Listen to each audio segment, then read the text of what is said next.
Now close the window. And you got public, you clicked on public? Yeah, I'll check it in my office and I'll message Okay. you. You can't see everybody here. Yeah, she's just gonna flip it. Okay, now. Can everybody hear me? Good. Good evening, council. I guess we can get started. I'm going to call the meeting to order. Is there any conflict of interest amongst council members here tonight? Seeing none, I'm going to, before we adopt the published agenda, Rob has 2 items to add. Go ahead, Rob. Thank you, Mr. Mayor. First item is the addition of a notice of motion from Councillor Bondi. I will present that as 15.2.2 of the agenda. And then the second item for council's consideration is to remove or defer report 8.3, and that was the report setting the quarter revision for the Crystal Beach drain. The drainage department has asked that that be deferred possibly to the July 6th meeting. A petition from a large number of residents was received today, and so there may be a reconsideration by the drainage board. It may go back to the drainage board to consider that petition, and so that report is not ready to go to council just yet. Thank you, Rob. Is there any questions? So I need a motion to adopt the published agenda tonight. Have a mover, please. Councillor Bondi and Deputy Mayor Malash, all in favor? Carried, thank you. And I need the adoption of the minutes of the regular council meeting for June 1st, please. Could I have a mover on that one? Councillor Bjorkman and Councillor Bowman, all in favor? Carried. Do you have a question? No questions. Okay, thank you. No public presentations, and I'll go right to the reports from administration. Welcome, Ava's here. Oh, okay, yeah, I never noticed. Ava's present tonight. Welcome, Ava. Thank you. Go ahead. Okay, it's me. Okay, Yep. thank you, Worship. So a little bit of update on, I guess, COVID issues or COVID situations, and there's a few things I wanted to talk about. Doug is not online right now. Doug is on a call with Hockey Canada tonight, so there's a big discussion on their plans and their reopening. And on Wednesday, he actually has another call with Ontario Hockey. So he'll be joining us as that call finishes, which I think is about an hour or so. But I can take the lead on that. And as well, I've got Cynthia Capebread here as well, potentially to answer any questions you may have on the look ahead to opening programming. So with respect to COVID, you know, all 3 of our facilities have been open: Town Hall, Guesto, the Harbor, for several weeks now. We continue to tweak through any issues or concerns that staff have that we hear from residents. I guess for all intents and purposes, things are smooth. We've got good protocols in place, good signage, and I think that is attributed to the work that was done ahead of time to staff, you know, making sure the risk assessments were done and whatnot. So, so far so good. Looking forward to continuing that trend. With respect to, I guess there's been a lot of discussion on the phase 2 and the phase 2 opening. The mayor and I were on a conference call this morning with Dr. Ahmed and the other CAOs and mayors in the area to have that discussion before Premier Ford makes their announcement, kind of a weekly update. I can tell you that the region, as you well know, is disappointed with still being in phase 2. There was a lot of discussion around why that is and you know, why our numbers are high and you know, how do we focus on getting to phase 2. So there's a lot of work from the mayors and questions being asked to the health unit, you know, as far as mandatory testing and what we can do to get ahead of this and to flatten that curve and to be able to move to phase 2. So not a lot of answers, but at least a lot of questions and a lot of conversation are being asked. I think the Premier's first question today was from a Windsor reporter as well on that. So definitely the pressure's there. We just have to wait and see where the Premier ends up with us on next Monday. I think our numbers, for him, I think from what I'm seeing anyways, the separation of where it's coming from is not really relevant. It's the numbers that are causing our area to stay in that phase one. So I don't know if the mayor has anything he wants to add to that discussion anyways. Thank you, Chris. If to council, it was very disappointing meeting today. I was very, very disappointed. I thought we were heading in the right direction, but indications are we're going in the opposite direction for numbers. The numbers have doubled since last month, which is a very, very disappointing report from the doctor. They have absolutely doubled. I brought up the issue to the board that it should be mandatory testing. We know where the hot spots are, and we do have, one of the hot spots is in Leamington, Kingsville area in the farm industry. I really don't know where to go from here. I did express my opinion, and along with Mayor McDonald, she agreed with me, and I see that, what's his first name, Mushi from Med Hospital, he also agrees that it should be mandatory testing. I think the only way to get on top of this, and I've talked to Deputy Mayor Malash today on this issue, is mandatory testing. But the problem with mandatory testing is you can test somebody today and tomorrow they could be infected by somebody else carrying it. So that's where the problem is. And I don't know if we can pressure the farm industry, the owners of the greenhouse operations, to make it mandatory that their employees get tested. I don't know if we can do that. I was told by a senior level of government that we can't do that, but I believe if this virus continues to grow as it is, I think it's going to come down to that. So it's very disappointing, the report we got. So thank you. Okay, so Councillor Verbeek, you had a question. Councillor Verbeek? Yep, I had to unmute. Thank you, Mr. Mayor, and through you. And just to pick up on what you were just saying, I agree 100%. We're not ever going to get to stage 2 until we address the elephant in the room, right? And to say that it's, you know, just the migrant workers and that it is clearly, they've identified that it's an issue right now in our farming sector. So that's where we have to address the issue.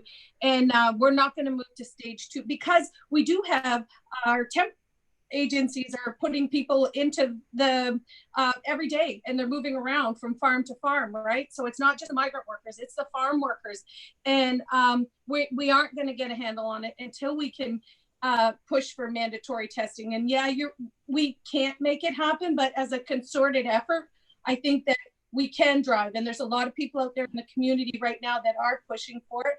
And I think that this time Essex could be at the forefront. And so I did make an emergency notice of motion that we do take action.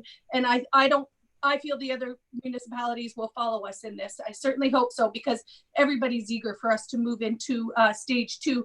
And I'd love to read this emergency motion if you're okay with that. Yes. I appreciate your comment there, Councillor, but the thing is, the farm industry, one farmer cannot lend any employees to another farm. That is mandatory. They cannot do that.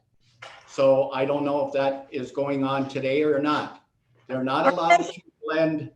They're not allowed to lend farm help out to another farm. When they come in, pardon me? Our temp agencies have local people, particularly youth, moving from farm to farm. When they finish the peppers one day, they move on to another farm for work through the temp agencies. And there's a fair amount of them, people looking for work through our temp agencies and young people. Well, I was told by a good source that they're not allowed to lend out, a farmer's not allowed to lend out workers to another farm. I was told that. So I don't know how true it is, but it comes from a good source. Mr. Mayor, that might be the case for sure with migrant workers. Right, it is. Thank you, Councilor. Anybody else from council? I think our CAO had I have some more. some more to, okay, Councilor Bjorkman, if you had something to add, please. Yes, just quickly on the point of mandatory testing. When I go to work every day, I have my temperature taken and I have to answer 4 questions regarding anybody I've been in contact with. Do I have any symptoms? There's 2 more questions, and we have to do that every day or we're not allowed to come into the workplace.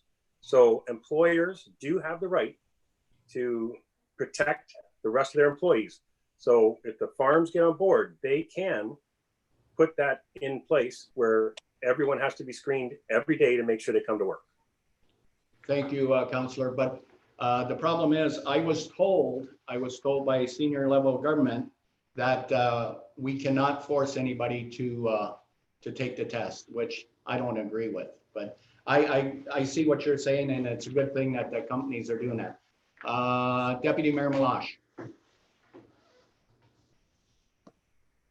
Thank you, through you, your worship.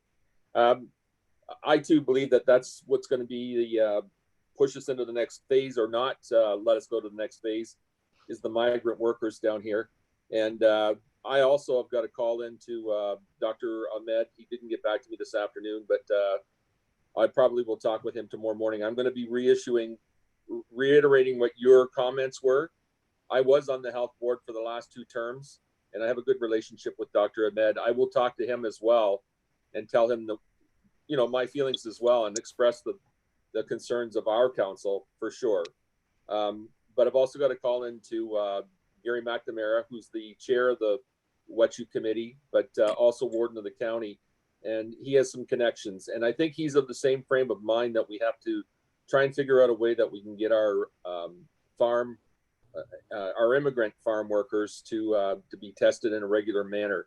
And again, I think it should be on a regular basis. It can't be something that's just a one-off and then they're okay for the next 8 weeks. It has to be on a continuous basis.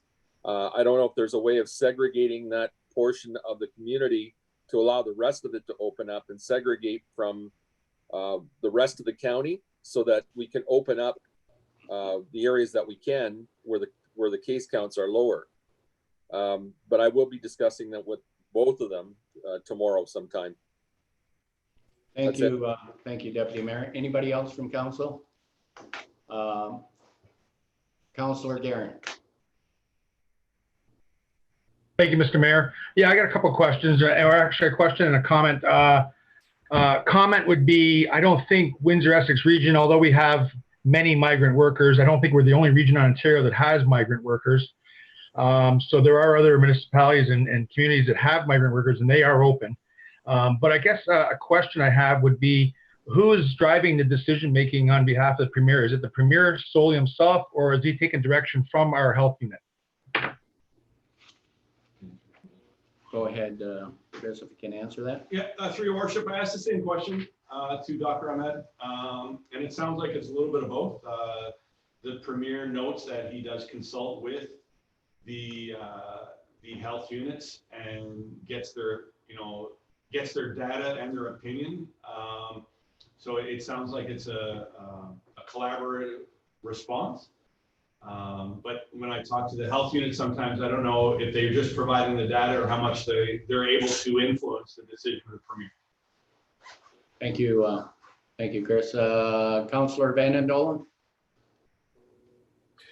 Yeah, just a point of information. I watched the Premier's press conference this afternoon, and he essentially said that the local health units are making the decision, and that he will not disagree with them and he will not overrule them. He said that in several different ways, and it seemed to me that he said if the local health unit says stay closed, then they refer to, I guess they have the situation room and they call it the health table the people at the health table say, okay, you stay closed. So you can look that up. The video is still online, I believe. Thank you, Councillor. Councillor Verbeek, you had something else to add? Well, yes, thank you, Mr. Mayor. Just listening to everybody's comments. Like I mentioned, I do have my first emergency motion, and I think it's rather than being, I mean, this is reactive because we have to take some action that's going to push us forward to our stage 2. We're not going to get there because, as Councillor Vanderdolen said, that it ultimately the health unit is going to have to make that call. They're not making that call till we can change these numbers around, and we've shown for the last week where the numbers are. And so my motion would be, if I could get someone to support it, would be that the Town of Essex Council ask for an urgent and emergency action in support of our local farm workers from all levels of government, that the local health unit, Ministry of Health, Labor and Agriculture all come together immediately to stop the spread of COVID-19 in our farm worker population.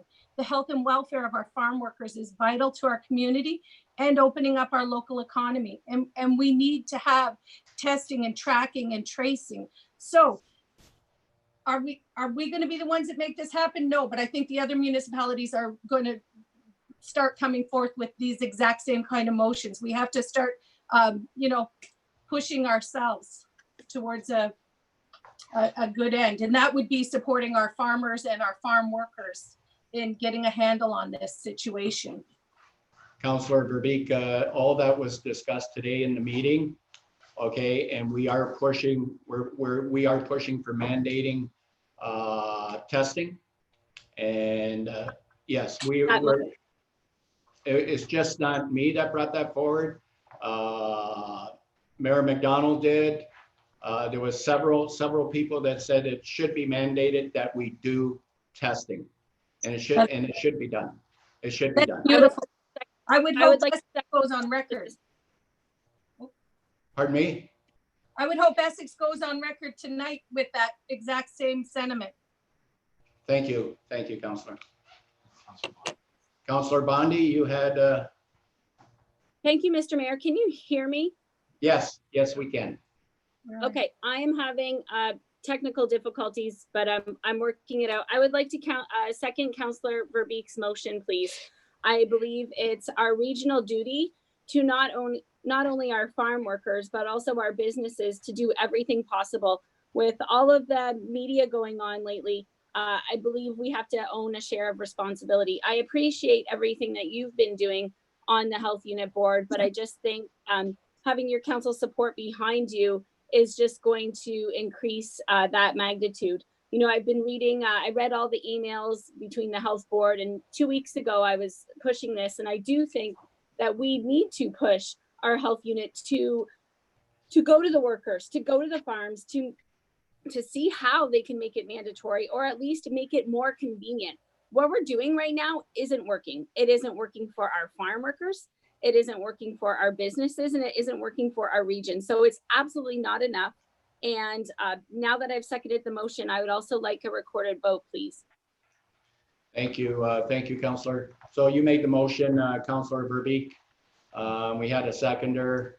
Any discussion on the motion? Councillor Bjorkman. Through you, Mr. Mayor. Can we have Councillor Verbeek please restate that motion? Yeah. I did not get it. Okay, before you say anything, Councillor Verbeek, can you restate your motion, please? What I have is a point of order. Okay, go ahead. Okay. This fits under our new business. It's an urgent and minor issue. Okay. And that when we get to new business, we bring that forward, and it fits our agenda, and that's where it belongs in our meeting. Okay, that's fine, Councillor. Well, okay, Councillor Verbeek, bring it under new business and we'll go from there. Okay? Thank you, and thank you, Councillor Bjorkman. I wish I had had time to call you this afternoon for guidance. Thank you. Just Okay, waited. thank you. Thank you, Council. And I'll make one last statement. If we do not move into phase 2 shortly, there's going to be a lot of business not reopened at all. And that's a shame. So we have to really, really push. Thank you. Thank you, Council. Go ahead, Chris, you had something to add? Go Yeah, ahead. okay. So with respect to that, I did want to talk a little bit about community services. And although we're not in phase 2, we definitely are looking to prepare our facilities for when we get approval. So there's going to be no delay when we're given the green flag to go, or the green light to go. We're going to be ready to go. And so what does that mean? That means, you know, our sports fields will be ready for practice only, no scrimmages, right, in terms of phase 2, but the fields will be maintained. No lines will be painted because you can't have games.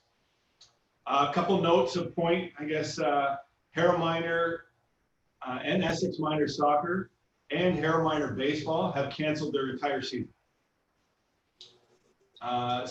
It's disappointing, yes. Splash pads, we're getting prepared so that when we get the green light, we can open. That includes installing the sunscreen stations at each splash pad location. Indoor pools as well.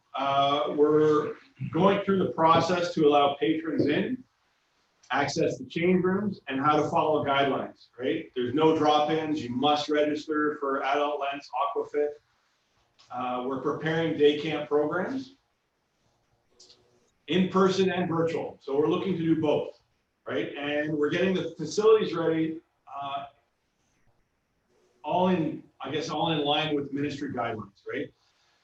We're going to send you a bit more of summary on the guidelines and the steps that we're looking to do to get your approval to offer these programs. I think Doug's talking about tomorrow or the next day or so, so that you can see exactly all the steps that we're doing to get to that point. So we can offer swim lessons, but no programs, as it's going to be private swim lessons.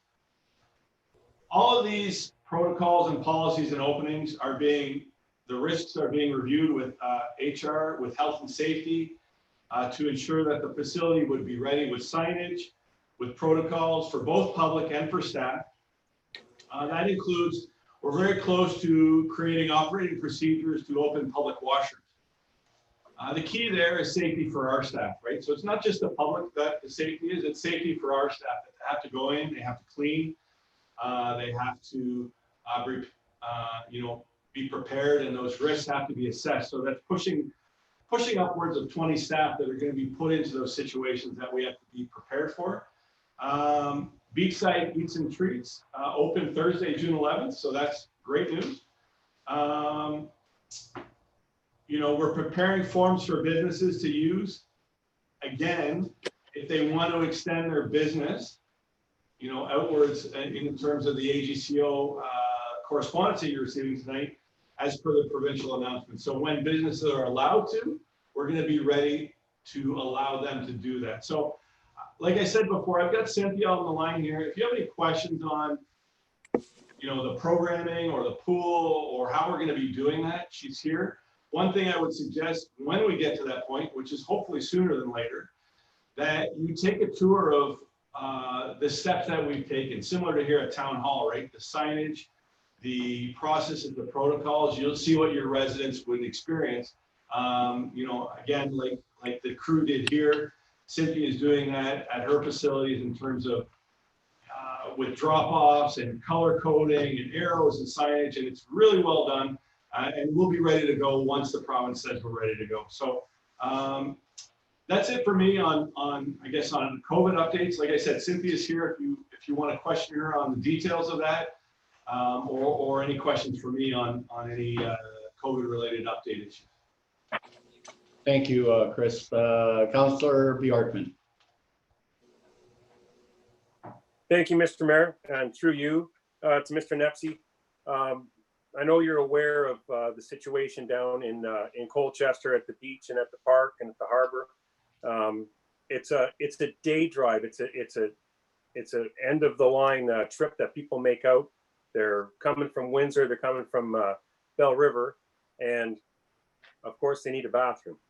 So I understand we've got to protect our staff, we've got to protect the people that are using them. But is there an opportunity that if we're going to start somewhere, that the more public areas, the places that are being used the most, is there an opportunity to get those up and running earlier? Thank you. Go ahead, Chris. Yeah, through your worship, absolutely. That would make sense where we would, I mean, Colchester is definitely the park we're looking at. There's 2 porta johns out there currently that have been out there for over a week. But what we're finding is due to the heavy use and the heavy use of the materials within the porta johns, we either have to supply additional porta johns because they're being maxed out on material use, or like we said, look to develop these protocols to ensure that we can open our public restrooms, which, as noted, we're very close to doing that. So for sure, they'll be the first ones to go. Thank you, Chris. Councillor Guerin. Thank you, Mr. Mayor. Through you to Mr. Nepsey. What's the timeline you're thinking right now for resuming our meetings live, be it Shaheen Room, Chambers? Excellent. Good point. Good point. We were just talking about that, Councillor. Chris, go ahead. Yeah. Thank you, Councillor Guerin. That was on my list, but on the other side of the page, I didn't turn over. So very good. For me, it can't come soon enough. I think I've been working with CFPB. We're looking at doing a live demo tomorrow. We were looking to try and schedule one last week. It didn't work in terms of scheduling. So if CFPB can provide me a live demo that we're satisfied with, I've already been talking to the CAO at the county and how we can manage that with fixed numbers, not open to the public, just open to council. Delegations would still be virtually, so we would have to do delegations via Zoom. But I'm hoping that we are at the county council chambers in July. That's where I'm looking. I think we've got a few small hurdles to cross, and I think it's something that we can achieve by July. So that's my goal for now. I'll keep you updated if the hurdles come out. Now we could go in July back to way, I guess, how we used to do it without it being live. But I think the issue without allowing the public in, it has to be live. So if we want to have that basically closed to the public meeting, it's got to be live. So hopefully it's good news tomorrow with our demo, and we can get this going. Okay, thank you. Anybody else from council? Councillor Bondi. Thank you, Mr. Mayor, through you to our CAO. So the declaration of emergency, would we be dropping that in July too at the same point? And then I do have one other question after that.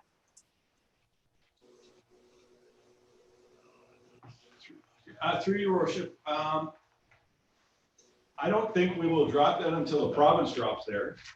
That's something I haven't heard any discussion on in the county. I think we can meet as a group still within that emergency declaration.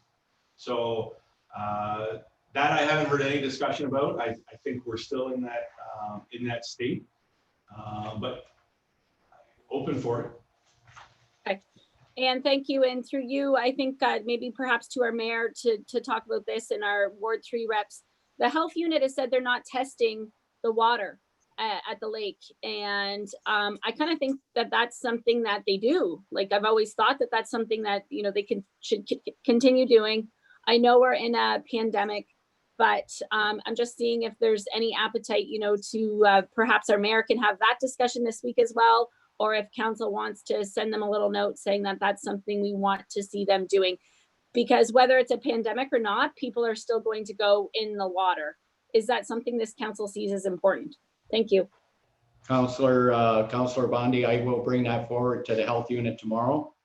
That's the first I heard of it when I come in. Chris was telling me I didn't even know that was happening, but I will be calling the health unit tomorrow to see what the reasoning is and if we can start testing the water again. Okay, thank you, Mr. Mayor. Can you just either call or you can email me, whatever you want. I will. Deputy Mayor Malash.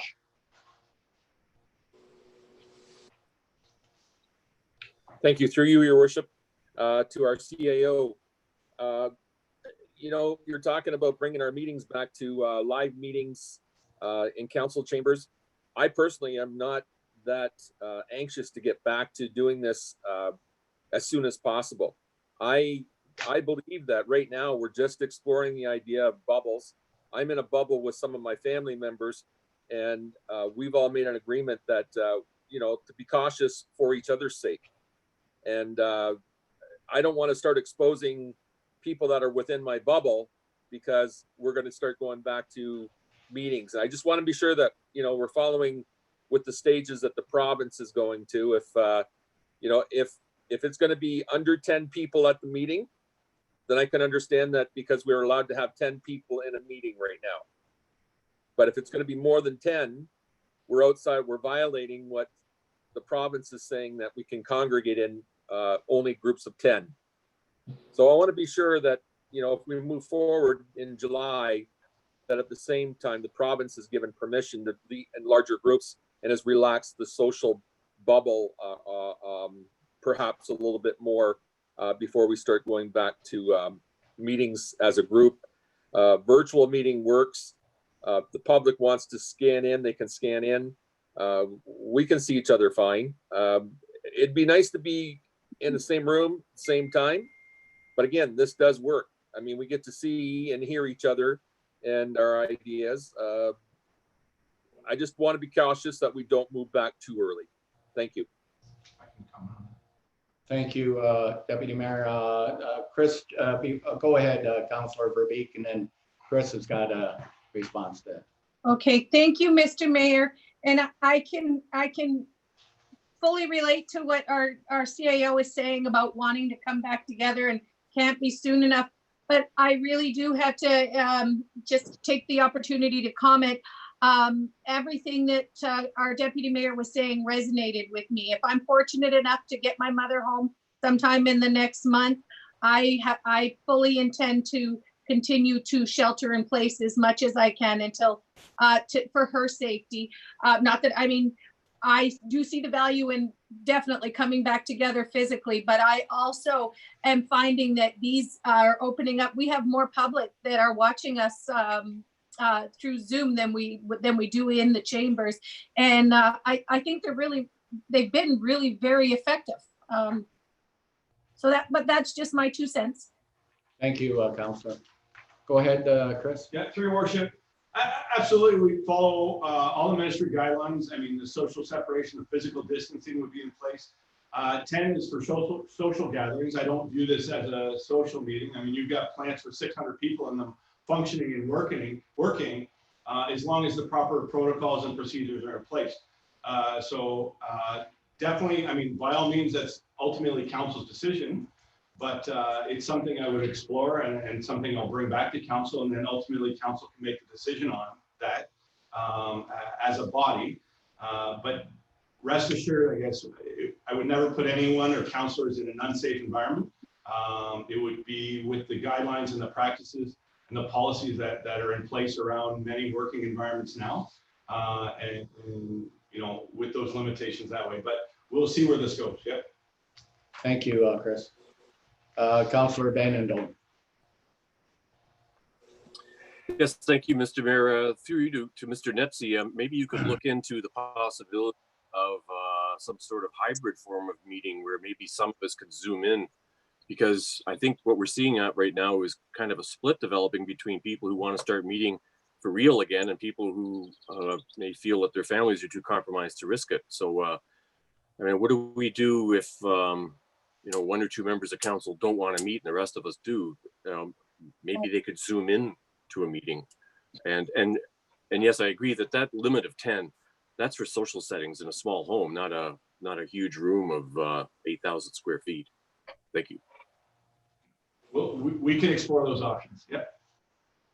Thank you, Councillor. Deputy Mayor Malash. Thank you. And again, I just brought that up because our next meeting is in July. So you had said July, and I'm thinking, well, as long as we're going to talk about it as a council before you bring it back. So if you're coming in July, it won't be the first meeting in July, is what you're saying. That's fine, Deputy Mayor. Won't be the first meeting in July. Won't be now. No, it won't be. Deputy Mayor, it won't be the first meeting in July. Guaranteed.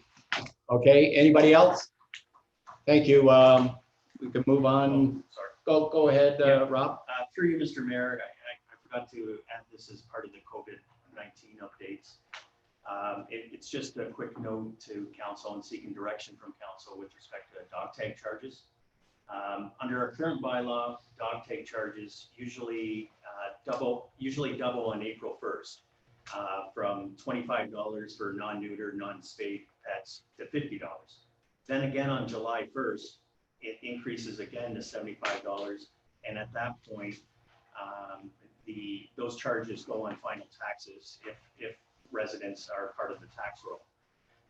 When COVID first hit us in mid-March, and we closed our office and we were operating under emergency declaration, we did make an emergency decision to keep the dog tag charges at that time frozen at their pre-COVID amounts, which was the $25 amount or $15 if the dog's been neutered or spayed.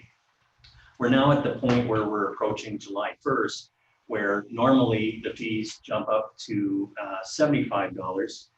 And the recommendation is, given we're still operating under a pandemic emergency and, maybe the consideration of whether to triple those fees because they're still at $25 to $75 might not be feasible at this time, but we're looking for council's direction. The recommendation would be to just keep the fees at those pre-COVID amounts, but I look to council for direction on that. Can I ask one of the councilors to bring a motion for direction here, please? I agree with what Rob's saying. Councilor Bjorkman, go ahead. Yeah, I will make the motion that we leave the fees where they are right now. Yeah, I agree. Can I have a second? Councilor Bowman, all in favor of that? It's carried. Thank you. Thank you, Mr. President. Go ahead.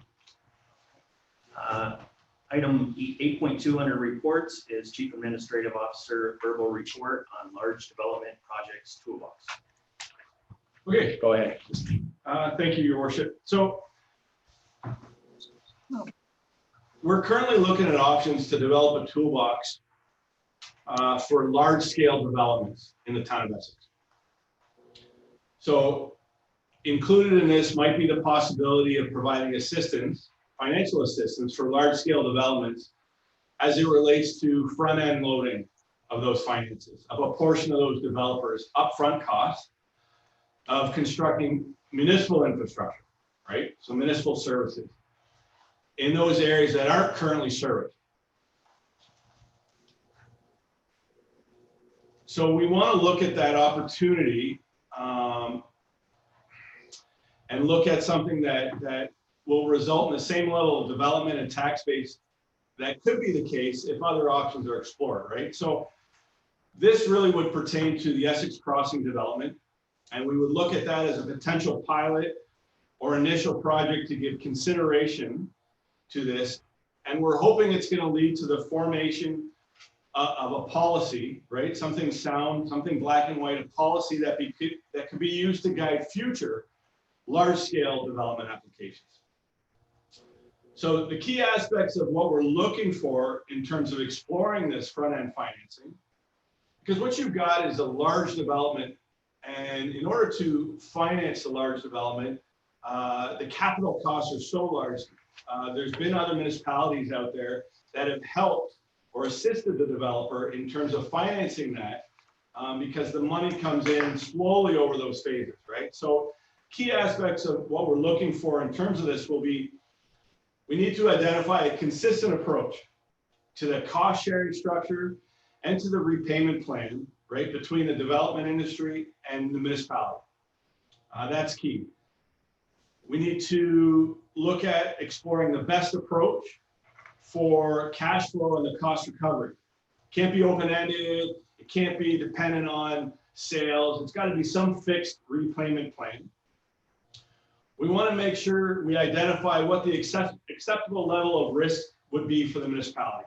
What are we okay with risking, right? How long are we okay with risking that? We would need, proper consultation and make sure that council's on board with this approach. And really it comes down to developing that policy with criteria and a guide to consider future development. So we're not isolating something here. We're looking at developing a policy that we could move towards taking care of these in the future, right? Future development applications where that financing service would be considered. So we've done some initial already review of this. And we're making sure that we're not taking actions that would be considered prohibited bonusing, right, under section 106. So this is really key here. Generally speaking, the anti-bonusing provision of the Municipal Act is not intended to provide, an absolute prohibition on municipalities providing any kind of direct or indirect assistance to these commercial enterprises. Really what those anti-bonusing provision prohibits are those municipal actions. So anything that we would do that would provide really an obvious undue advantage to the developer, or what's been called, unmerited windfall. So something where we're really just providing money or a bonus to that developer that would result as a result of any assistance or advantage that we would give them. So as long as we can point to a significant benefit flowing back to the town, the public, the taxpayer, and that time assistance, right, is provided by the town. So you have that redeployment or repayment plan. It's very unlikely that our actions would be considered to provide that windfall to these businesses. So it appears that there are sections of the Municipal Act that allow us to outright exemption from the anti-bonusing provisions. It allows us to provide financial or other assistance, even at less than fair market value, as it relates to municipal capital facilities, is what we're talking about. And the Act defines municipal capital facilities as to include lands, works, equipment, machinery, related systems and infrastructure, right? Roads, local improvements, public utilities, water, sewers, and that. So really what really started us down this path is C.N. Watson and Associates. So Mr. Scanlon's been in here, that's developed they do a lot of our development charges in the area. They developed a policy in Haldeman County in 2014, 2015, that specifically interpreted that section of the Act that provided authority to the county to enter into front-end financing agreements with both residential and industrial commercial developers. So there's some details around that agreement as far as the repayment plan, as far as how those loans are repaid. It's a very regimented, specified rate, specified interest, which allowed them to make sure they were made whole in a very fixed period of time. So we're reviewing that study right now. We've reached out to C.N. Watson to see how they developed it, how we could apply it here, and make it work for the town of Essex. And what I'm looking for tonight from council, while we're obtaining more information and analyzing this policy, is really your support to continue to move forward exploring these opportunities and options provided to this large development toolbox. Once I get your support to do that, I can come back with something with more details and more fixed with how it could apply to our situation here in the town. We'd have some financial components to it, a little bit of more on that repayment plan and what it looks like specifically to the town of Essex. So again, I'm looking for your support to continue exploring that and maybe open it up and get some more details on that. Thank you, Chris. Just to let council know that the Deputy Mayor Malash and myself have been in conversation with this developer, and to let you know, and I'm sure council knows, this is a big development. This is 500 homes for the town of Essex itself. So I'll open it up for discussion. Councillor Van Andel, you had your hand. Go ahead. Yes, thank you, Mr. Mayor. Through you, I think this is a great idea. I think it'll kill a lot of birds with one stone. It will get the town. First of all, it sounds very fiscally responsible, which I'm always in favor of.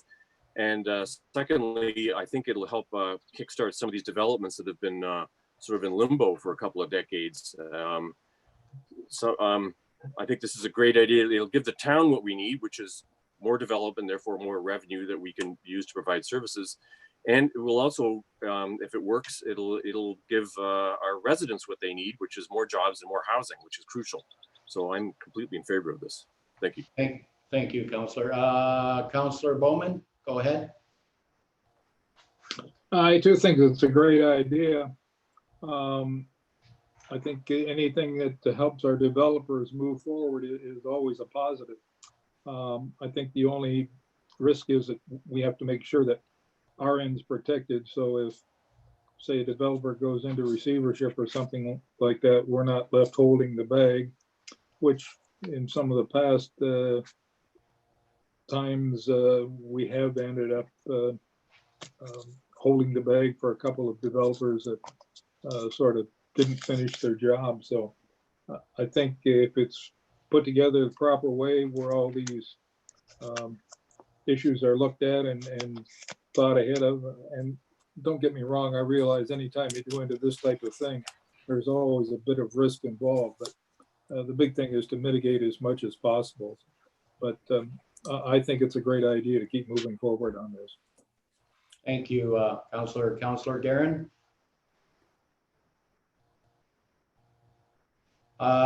You're muted there, Councillor Darren. Unmute yourself. There you go. Sorry, thank you, Mr. Mayor. Double clicked it. Yeah, that's great news. Chris, thanks. I like the out of the box thinking. I really do believe that we get these big developments and we have to think this way. Guess what it's going to come down to is, in essence, we're going to be asked to participate or be a bank or more than a partner with them. So it's going to come down to those. We can get around the bonusing part and we can come up with a plan that helps all developers, large developers, and not setting any particular precedents. I think it's going to be a win-win. It's very important we get that development going. I think the sooner the better. So I really like this, and I'm happy that you're bringing it to us tonight. Thanks. Thank you, Councillor Darren. Anybody else? Okay, so I guess I'm going to need direction here, eh, for you? Yeah, I'm looking for. I'm just looking for direction to proceed to move forward with the with this here. I need direction here. Can somebody give me direction? Go ahead, Councillor Bowman. Go ahead, state your direction. I just authorize the CAO to move forward, looking into this and moving the, call it, project forward, and get back to us with the appropriate information. Thank you, Councillor. I need a seconder, please. Councillor Darren, all in favor? All in favor? Thank you. Thank you, Council. Just cancel Councillor. No. Thank you, Mr. Mayor. 8.3 was deferred earlier this evening. 8.4 on the agenda is Economic Development Report 2020-06 in reference to business support during COVID-19 emergency for receipt, and that council approves $15,000 in COVID-19 related funding to support the Town of Essex Digital Growth Grant in 2020. But first, Mr. Mayor, our Director of Development Services wishes to speak. Go ahead, Lori. Okay, thank you, Mr. Mayor, and good evening, Council. So this report is coming to you live tonight from our Economic Development Division, as led by our very dedicated, proactive, and community-oriented Economic Development Officer, Mr. Nelson Silvera. Not only is this report in follow-up to a recent motion of Council aimed at providing our businesses with support during the COVID emergency, but the timing is perfect in that we're also seeking your support on a new program aimed at assisting local businesses become more digital and set up for online presence. So Nelson will be providing us with a few highlights on what administration will be working on in the next few weeks in terms of additional support on unique projects or proposals. That will be in follow-up to receipt of input from the Essex BIA as well as the Harrow and Colchester South Chamber. And then we will require additional review to determine technical feasibility, cost implications, liability issues, and other matters. So to summarize, has been undertaken, but that it is important to note that much work is ahead of us. So without further ado, Nelson's here to provide you with that summary of this report and to answer any additional questions you may have. Thank you, Laurie. Go ahead, Nelson. Yeah, through you, Your Worship. First off, I just want to say that our small businesses should be applauded the way they've diversified and pivoted their business operations over the past few months.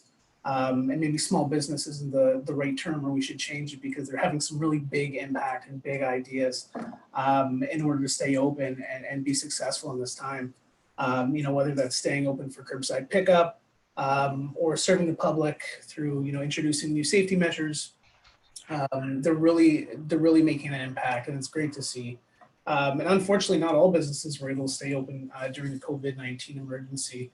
And that's why it's been so important to keep that line of communication open with our BIA and our chamber and other local business organizations to make sure they're current on all the funding available and all the news.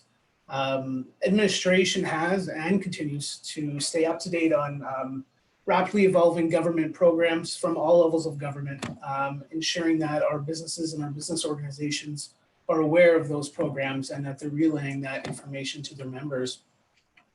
At the end of March, we launched a business impact survey to evaluate some of the impact related to COVID-19. A summary of those results are included in that report. Some of the results that really stood out to us was that over half the respondents had laid off all of their employees, and almost all respondents are experiencing some sort of financial impact related to COVID-19. And any immediate issues that were identified by any of the respondents were promptly followed up by with administration to see how we could help out. And administration, we're continuing to promote and showcase local business, and that was next in the report. In April, we launched 12 days of giveaways that really supported local businesses and brought attention to our local business offerings.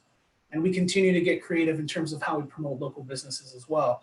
And current plans are underway to enhance shop local campaigns. Administration also launched the Open for Business map, which allowed local businesses to submit details about how their operations have changed. And we were able to provide local residents details about their hours and what to expect on arrival. So we're really continuing to support the local business community during COVID-19 emergency. And we can even expand on that more and provide additional support.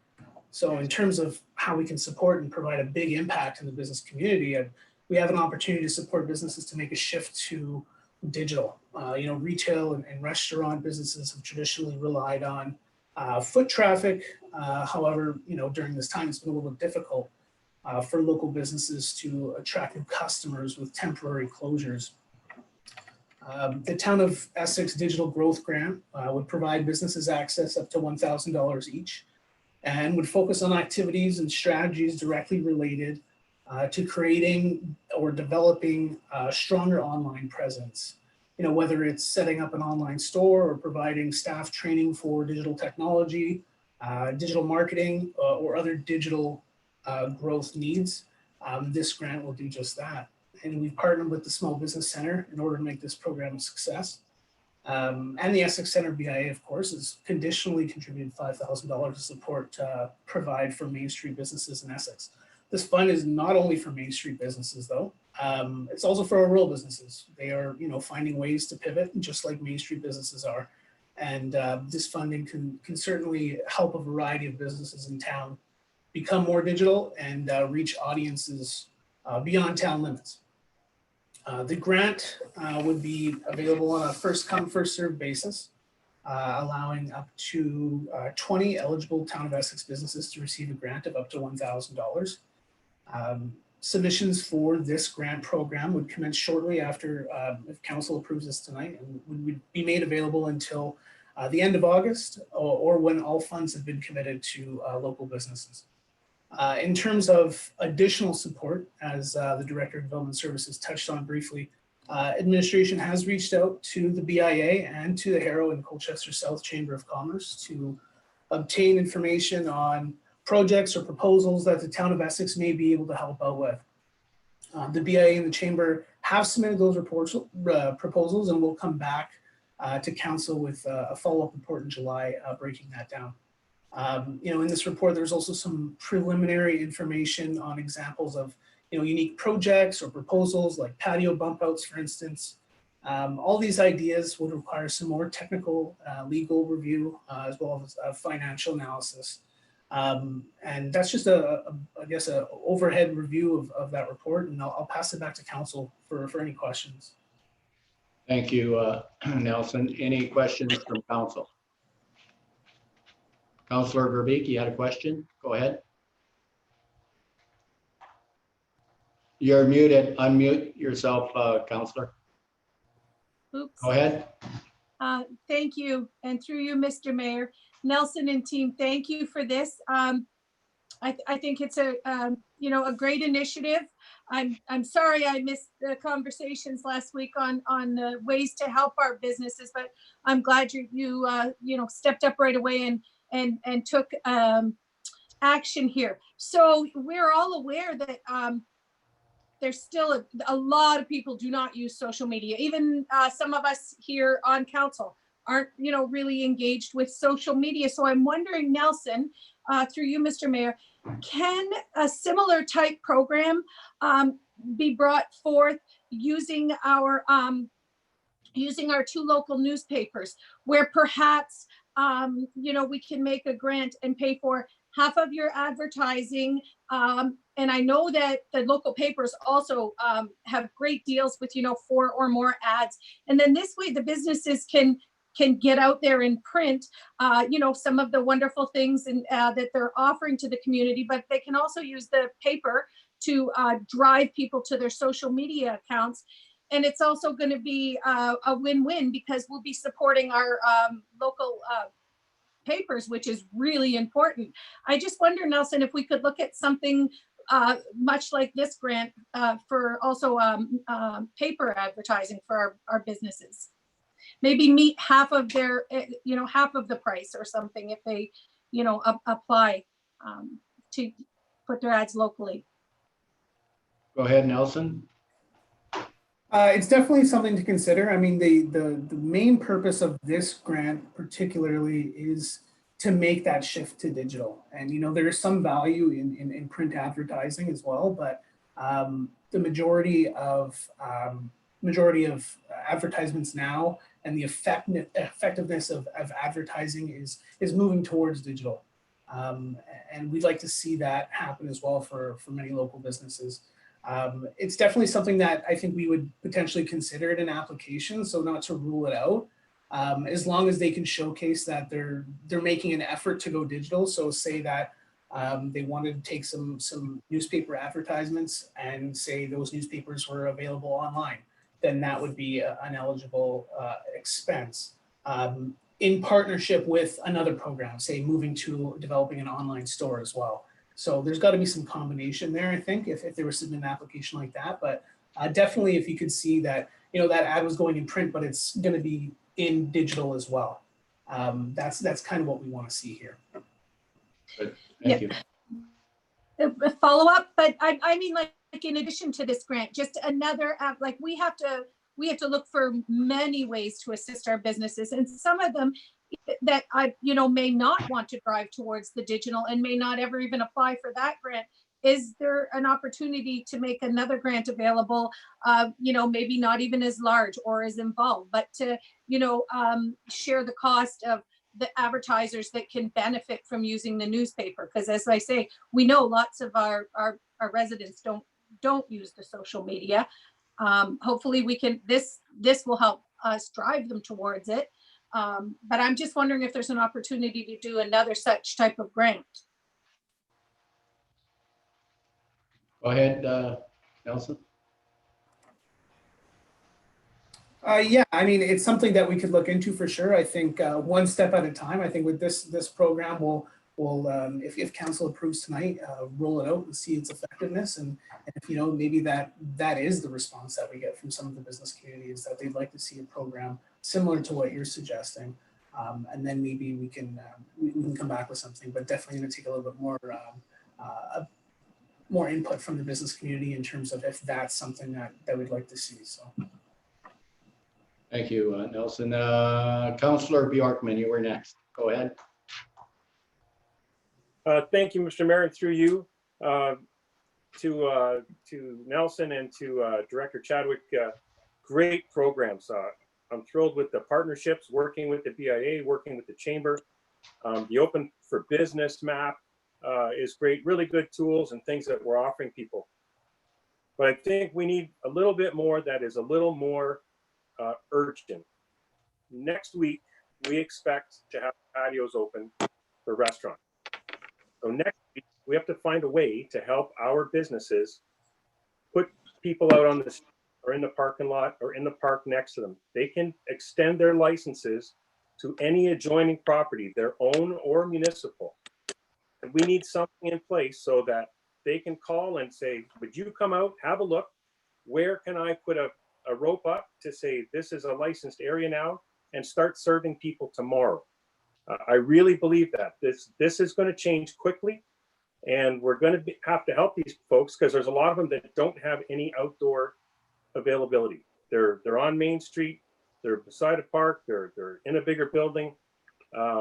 We've got to have something where we're ready to go. I love the picture of the street in Hamilton.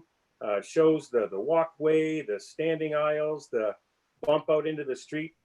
But we're not going to have time to do that. And we don't have another meeting for 3 weeks. So we're going to need to do something before July 6th, I believe, is our next meeting. So we wouldn't really do anything until July 12th. So to me, there's some urgency. I love all this. We're getting really good things here, but there's going to be a moment where suddenly we can do business, and we keep getting pushed back by the Ford government based on numbers that they're taking from isolated areas.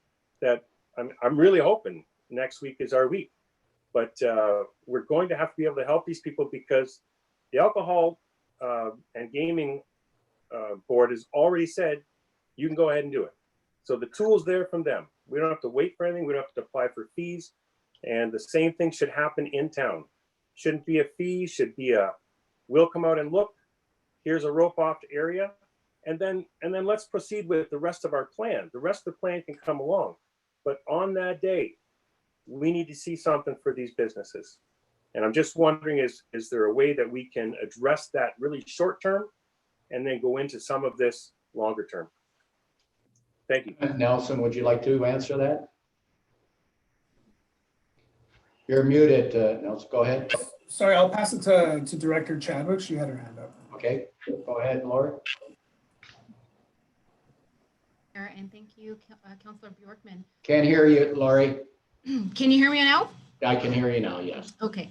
We're already on it. What we're already doing behind the scenes, Councillor Bjorkman, is we're working on an application of sorts. So I wish that Director of Community Services, Doug Sweet, was here with us. He'd be able to speak, although we do have Rob Auger, our clerk. We're working on behind the scenes an application process, working to have all departments such as fire, health, OPP, et cetera, review any concerns as a part of any application. So we're doing some review already behind the scenes in preparation for those times. We have heard preliminarily from our businesses that they are seeking our support in extending their patios and potentially even their liquor licenses. So we are doing some legwork. It's not something that we are waiting on for a report in July. So I don't want you to think that we're just sitting on it. We are proactive in that, and conversations are already occurring between multiple departments as well as our economic development officer. Thank you, Laurie. Go ahead, Councillor Bjorkman. And thank you very much for that. I have no doubt that there's a lot of work going on that I don't know. And that's what this meeting is great for. We all get to share that information. So what I would like to see is something come out of the town to our businesses, to our restaurants this week to say, if you're interested in putting in a patio, if you're interested in extending your footprint, get that to us. Start sending it in this week. Let's not wait until the premier says, okay, now you can start. Let's find out who wants it, because we don't have to do it for everyone. There's going to be a lot of places that are happy with what they have. But let's help the ones that don't have an opportunity on their site to make sure that they can get out there and make some money. This is life or death for a lot of businesses here. And we need to just, I think if we can just find out which ones want it, even before we can do it, it's going to help us with our plan, because we will plan for those places. And I appreciate the work. I know there's lots of work going on. Again, there's really good information here to help our residents find us, which is marvelous. We need that as well. So those are the things I'm looking for. Thank you very much. Councillor Bjorkman, what do you suggest? How do we approach this? Do you have an idea how to go through the BIA and through the chamber? Mr. Mayor, yes, certainly. I think we should, and they have. Our communications director and EDO have been very good at keeping the community informed and dealing with the chamber and the BIA, and it's a way to keep going. Okay, thank you, Councillor. Councillor Verbeek, you had a. Thank you, Mr. Mayor. Just to add to what Councillor Bjorkman was saying, you specified asking for, giving direction to reach out to restaurants in case they want to increase their footprint. Can we just make that any business that may want to? Because I think that's great for the restaurants, but I think that we have to just make it for all of the businesses that want to extend their footprint onto the sidewalks and such. Thank you, Councillor. Laurie, can you answer that? Yeah, we have heard from the BIA as well as the chamber. We have heard the feedback, and yes, there is resounding feedback indicating that more space is required. So again, that behind the scenes work is important in order for us to proceed with the feasibility and to ensure that we have our ducks in row in terms of liability issues, and especially because of some concerns with the liquor license being transferred onto municipal property, as well as technical matters such as ensuring that vehicular movement is still ongoing, as well as accessibility matters on sidewalks and such. And so with regards to putting out information, we can certainly receive the information on interest. And I think this is what I'm hearing from Councillor Bjorkman as well as Councillor Verbeek on businesses that are seeking interest. I think we're just not ready at this point today, and hopefully by the end of the week or this in time for, depending on when the province will open up patios in the Windsor Essex region, we will be ready. I think it's important for us. We've already heard from the BIA and the chamber. It's out there, and we're excited to work with businesses. We do need to also continue working internally across the departments, especially in terms of accessibility, technical matters, and legal matters. Thank you, Laurie. Yeah, you just said it. It's very important that we are ready when they open it up. Boy, I guess Councillor Bowman, I guess you're next. Thank you. Just a comment. Since the province has sort of agreed, once you get to the stage 2, you can open up the patios and that type of thing, and the liquor laws and all this have sort of fallen in line. Does the staff have the ability to approve these once we reach those areas, or would it have to come back to council again? Hopefully our staff are able to approve these when they come forward. Is that the case?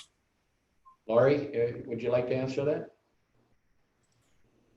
Well, I'm not sure this is, I can answer it. I wonder if Mr. Nepsy, our CAO, can jump in on this one.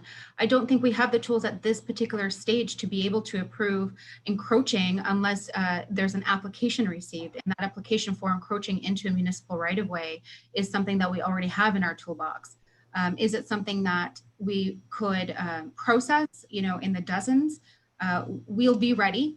And we will, do what we can. I think what we're also looking at, however, is not just our municipal right-of-ways in terms of sidewalks or bump outs onto our roads, but we're also looking at parkettes or parks or parking lots. So municipal properties, are we ready in all of our municipal properties? We're working on that behind the scenes as we speak. Thank you, Lori. Deputy Mayor Malash, you had a follow-up, Councilor Bowman? Yeah, just a quick, I didn't want to see it held up because it would have to come back to council for approval.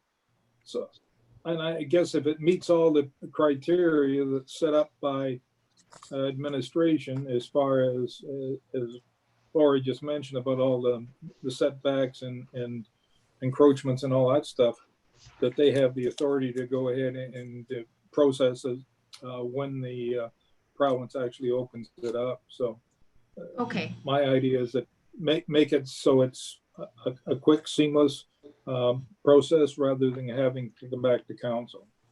Great. That's good, Councilor. Deputy Mayor Malash. Yes, thank you, through your worship. First of all, I just want to say to Nelson and to Lori that I was very impressed, and I think I said it in an email already, but I wanted to say it publicly. Very impressed with all the ideas that came out of your report. But the one thing I just wanted to say was that I don't think council has any issue with maybe having another meeting next Monday. Let's say if Director Chadwick or EDO Silvera needed us to get together one more time before they issued this plan. I see a thumbs up and some smiles on the screen here. So, don't hesitate to bring us all together again, because this is something that is first in our desire right now, trying to get the best business plan forward that we can put out there for our businesses, to get them up, make them viable, whatever we can do. We've got to try and help these businesses. We want our businesses to succeed here in Essex, Harrow, Colchester, McGregor, wherever in the town of Essex. So thank you for all the efforts you're putting forward, but don't hesitate to call another meeting if that's what you think is needed. Thanks. Thank you, Deputy Mayor Malash. Go ahead, Chris. Yeah, I just, through your worship, I think it falls along the lines of all the things that we're doing here, right? We were the first municipality to open our doors again. The first municipality to have virtual programming. So we're definitely pushing the limits and envelopes on everything that we can do to help both our residents and our businesses. This is no different that way. We'll keep council in the loop all the way. If we've got to call a special meeting to get things moved along, we will. But we'll continue to do everything in our powers to be flexible and help our residents and our businesses that way. Thank you, Chris. Councilor Guerin. Thank you, Mr. Mayor. Yeah, I agree. I think we need something that's going to be more urgent, like tomorrow if we have to. So I think the grant thing is a great idea, but I think that it's more of a long-term play. We need something that's going to help the minute that the premier says go. And I really hope that we're including all of our businesses, not just the businesses that are on the main street. An opportunity, I know we can close those roads down, bump out, do a lot of things there, but the businesses that are around the corners or down the road and just outside of town, they should have the opportunity on our town lands to come in and do what they want to do as well, even if it's off premise.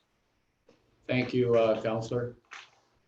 So I'm going to need a motion. Did you want to make a motion, Councilor Bondi? Okay, go ahead, Councilor Bondi.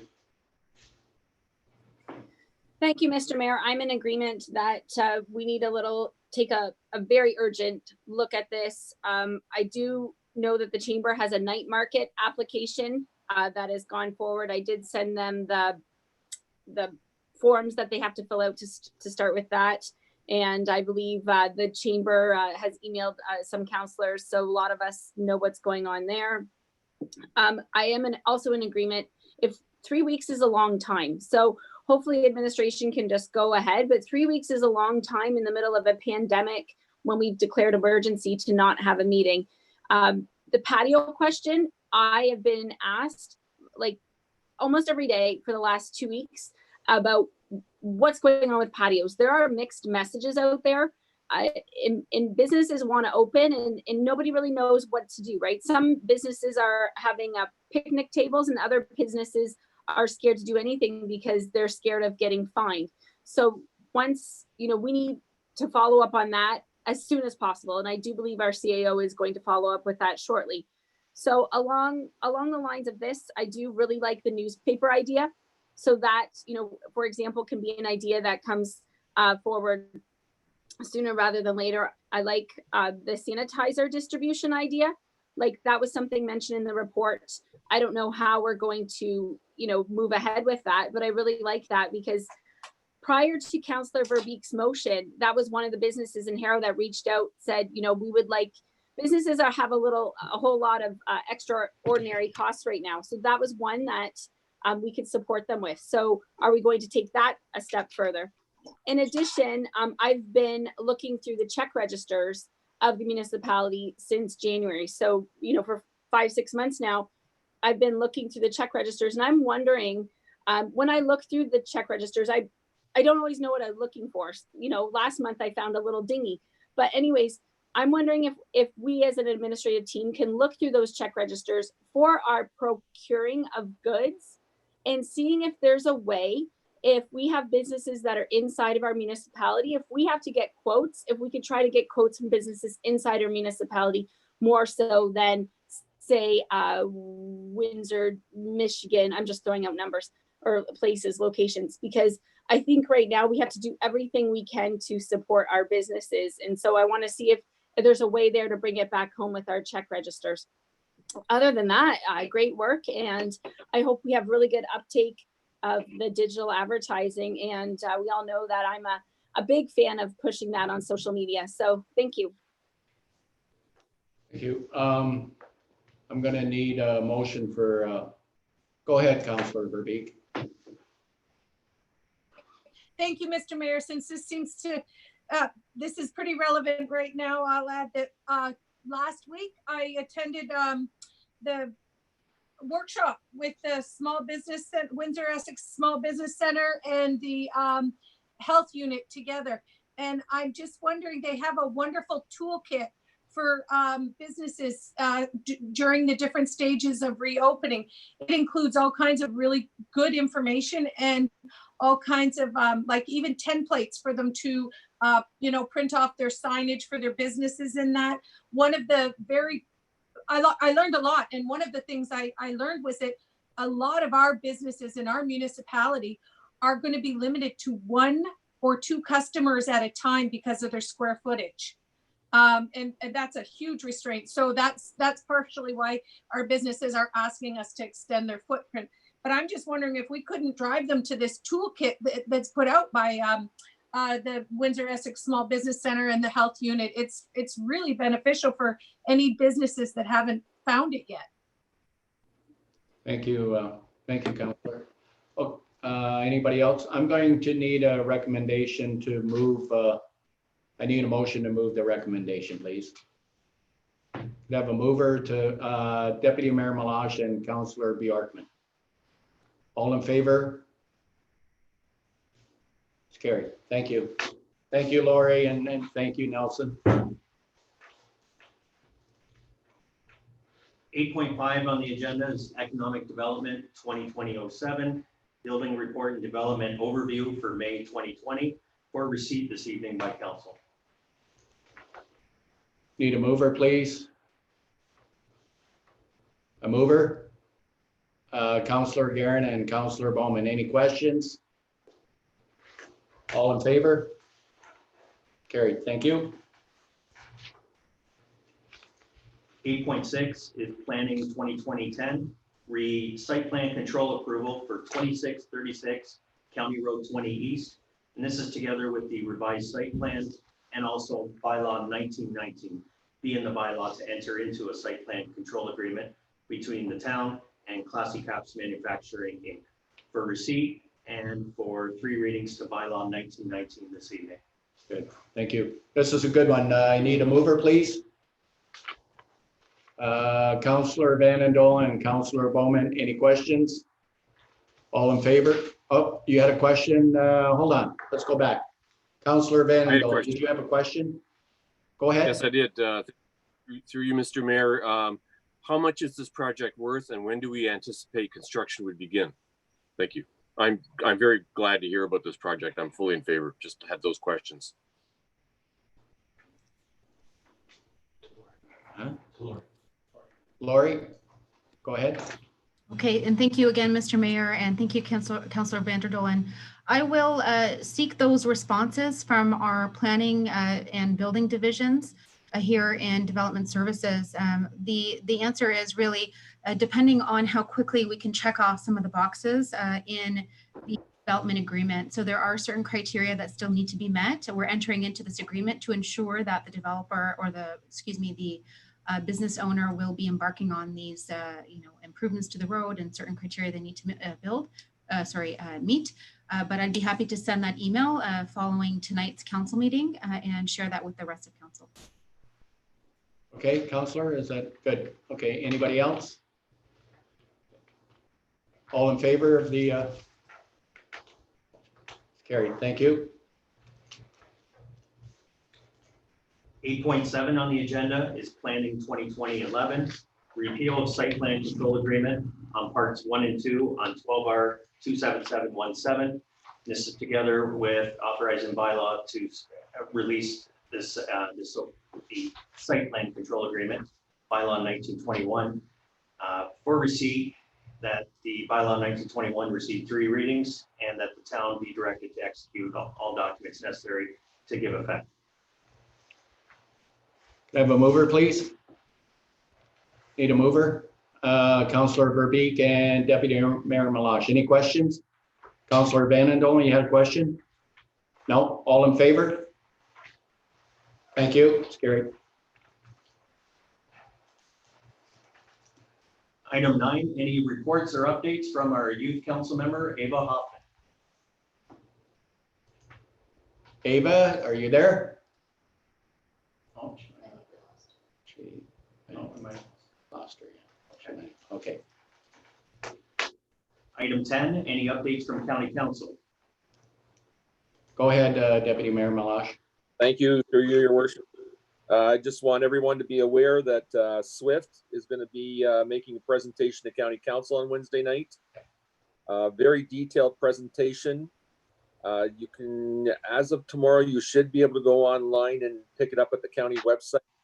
Just go into the meeting that's scheduled for Wednesday night and you should be able to pick up any of the reports. But also, I was going to mail it out this afternoon, but I will try and remember to mail that out either later tonight or tomorrow morning so that everybody on Essex Council at least, and I'll send it out to administration too so you guys can see it as well. But it's very interesting, gets into details of how SWIFT wants to move forward. There's a chance that they're going to, there's even an option to bail on the whole thing and have every individual county or region develop on their own, but everybody would get back a payback of certain dollar amounts that were available through the grants that they acquired. So it's interesting. It'll be an interesting debate on Wednesday night, I'm sure. Yeah, that would be something, Deputy Mayor Malash, if that happened. That would be something. After years and years and years of waiting for SWIFT. Yeah. Thank you, Deputy Mayor Malash. That's the big thing for Wednesday night anyway. Okay, thank you. Anybody else? Oh. Go ahead. Item 11, 1.1, correspondence to be received. All of the correspondence listed in agenda item 11.1 be received and we're indicated to further share. Have a mover on the correspondence, please. Councillor Guerin and Councillor Bowman, any questions on any of them? Councillor Verbeek. Thank you, Mr. Mayor. I have a comment on two of the pieces of correspondence. Just briefly on 11.1.2, it's our Windsor Essex Solid Waste Authority report. And it's on our agenda for our next meeting to speak about. I know it's a long one, and I'm just hoping fellow council will take a good look at it, because we really do have to try and troubleshoot ways to at least get on par with the other municipalities in the province. We're considerably behind at 34% with our diversion efforts. So, but like I say, it's a big report. I'm hoping everybody will look at it. And then at 11.1.3, I'm not even sure if anybody here can answer, or I noticed that our Essex, it's the Windsor Essex Provincial Offenses Report. And I just wonder that our Essex charges, our OPP charges are down by 29.7%, and our bylaw charges are down by 33.3%. Now, a whole lot of other local communities are up quite a bit. We're not the only one that's down, but we are way down.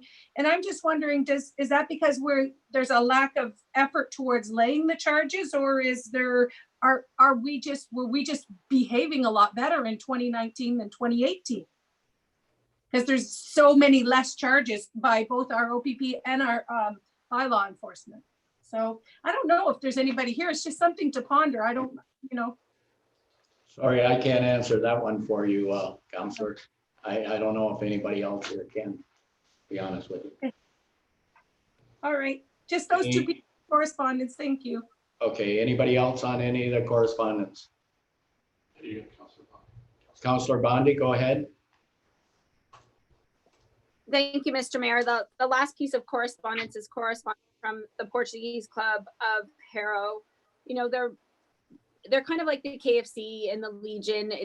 And digital advertising is not going to work for these type of businesses. They are foot in the door, bodies, banquets, patios is going to be limited help for these businesses. So just wondering, is there anything we can do, lobby the province, the feds, on their behalf? What is the appetite of this council to look at these type of almost like a large volunteer service clubs, right? They're basically nonprofits. And this is probably going to be the first of many. And this one is particularly huge and beautiful and expensive. So what happens now? I mean, they're never going to, not never, but it's going to take them at least a year, possibly longer, to operate as normal. So they've reached out to council, the first line of defense, and now where does the conversation go? Do we send this to the finance committee? Do we start making a file? Just looking for other councillors' comments on this tonight. Any comment from council at all? Go ahead, Councillor Bjorkman. Thank you, Mr. Mayor. Yeah, this is a really tough situation. It's a tough situation for them, for our legions, as Sherry said, the Knights of Columbus, any of our groups that are out there, normally not for profit and a service group.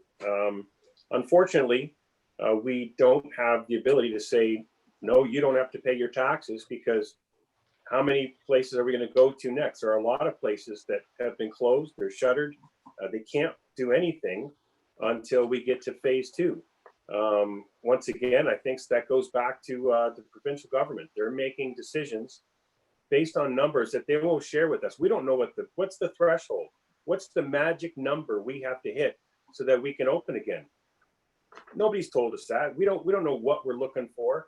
So they're the ones that are keeping us closed. I think we need to go to them and say, you're not allowing us, our people, to work. You're not allowing our businesses to thrive based on a number that we don't know what we're searching for. So I would say the first step is back at the provincial government, say, these people need help. They're closed because you won't let them open. What are you going to do for them? And I think we need to write that letter, be forceful with that letter, and see if we can get some help, not just for this group, but for all of our not-for-profit groups. And I'll go ahead and make an amendment to this one. Well, we're supposed to pull it out. So let's pull 11.1.6 out and address it separately from the rest. Thank you, Councillor. I agree 100% with what you're saying. I am a member of the Knights of Columbus and Harrow, and I'm a member of the Legion. And I'm sure this COVID is really hurting both of them businesses big time. I know just the Knights of Columbus, we rely on the Harrow Fair. We get a large portion of the gate money that comes in, and we're not there this year, and that's our largest amount of money that comes in. And I know we're not healthy right now, so I agree. I think this is a provincial matter, and I think I'm going to listen to the rest of the council, but if somebody wants to make a motion that we can send a letter, I mean, we can send letter after letter, but so Karen, are they okay with moving it to receive? Yeah. Or Councillor Guerin, you made a motion, didn't you, to receive it? No, he didn't make a motion. Huh? He did make a motion? Councillor Guerin did? So through you, Mr. Mayor. To receive, I did. Yeah. Oh, to receive it, Just to yeah. receive, but. Do you want to withdraw that until, just amend it? Councillor Bjorkman suggested an amendment of moving this item into receipt and support. Yeah. And we just want to ensure that Councillor Guerin and Bowman. Yep, I agree with that. You agree with that? Okay, good. Okay. So through your, So- you can call the question. Yeah, all in favor of receiving it? It's carried. Thank you. And through you, Mr. Mayor, as moved to 11.2 correspondence for receipt and support, we have the correspondence from the Portuguese Club of Harrow. Right. Go ahead, Councillor Bjorkman. I'll make a motion that we send a letter to the province, to our MPPs, that the MPPs for the county, that we request that the province look into relief for all of our service clubs in our town, and then share that with our other municipalities. So let's have our whole Essex County go back to the province and say, we're the only ones sitting here, and everybody else is at work, and everybody else is getting their money, making their money except these groups. You might not want to word it all that way, but in that neighborhood. Thank you, Councillor. I think Deputy Mayor Malash or myself, we should bring this forward at the county level Wednesday night too. Seconder, Mr. Mayor. Yeah. Okay. Go ahead, Councillor Bondi. We need a Oh, second. we need a seconder first. I would like to second it, Mr. Mayor, and then speak to it, please. Okay, go ahead. Thank you. So I don't know if all service clubs, like you might know, Mr. Mayor, does the Legion pay taxes? I believe they do not pay taxes. Okay, so it might, thank you. It might not be a blanket approach, right? Like I don't know. The KFC, does the KFC might, right? Jeff Morrison, can you answer that? I don't think the Knights pay either, do they? Through the chair, I'm not sure on KFC. However, I can provide some insight on the Portuguese clubs. So land owned and occupied by a nonprofit service organization, a nonprofit private club, a nonprofit cultural organization, or a nonprofit recreational sports club, other than land used as a golf course or ski resort, is taxed at the residential rate, not the commercial rate. Okay, and further through you, Mr. Mayor, to our Director of Finance, do you know what, are we allowed to talk about how much the Portuguese club taxes are? Or it doesn't matter, it's irrelevant, but I think we need to know what we want in our letter. I want to send a letter too, but I don't think we should just support the service clubs. I think we have to define it a little more. I'll support it either way, but I think we need to have a specific ask is what I'm saying. Thank you. If I may, Councillor Bondi, is the Portuguese club, is it a service club or is it a club, how do I put this? I don't believe that the Portuguese club is a service club. Correct. I agree with you. I think they are a business. Yeah, they are a business. That being said, they operate with basically all volunteers, right? As you know. Right, right. Well, not all volunteers. They're Yeah. not all volunteers, Yeah, Counselor, yeah. but there's a few of them that's volunteer, but they are not a service club.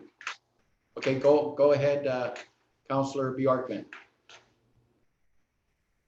Okay, so I'll amend the motion because they're along the same lines as the Pagoda Club, the Foglar. They're not allowed to make a profit. They're not allowed to carry a bank account. The money that they make goes to charities, goes back into the club, goes to the community. Right. So I don't know what to call them. A community club. Councillor Guerin, a couple people have their hands up. So maybe you can help me with the wording. But that's the kind of thing we're trying to support here. So we'll let everybody chat and then we'll finish off the motion. Okay, thanks. I think Counselor Guerin was next. Yeah, through you, Mr. Mayor. I would classify the Legions and those type of clubs as, they're referred to as social clubs, but really they're nonprofit organizations. And if that's what we're talking about in this motion is going to bat on behalf of those type of businesses and not all the businesses that are stuck in phase one that can't open. I need clarification on that. Is that what we're really talking about? Is sending a letter to our MPPs to ask what they're going to do for our nonprofit organizations / social clubs with alcohol licenses? Is that what we're really looking for?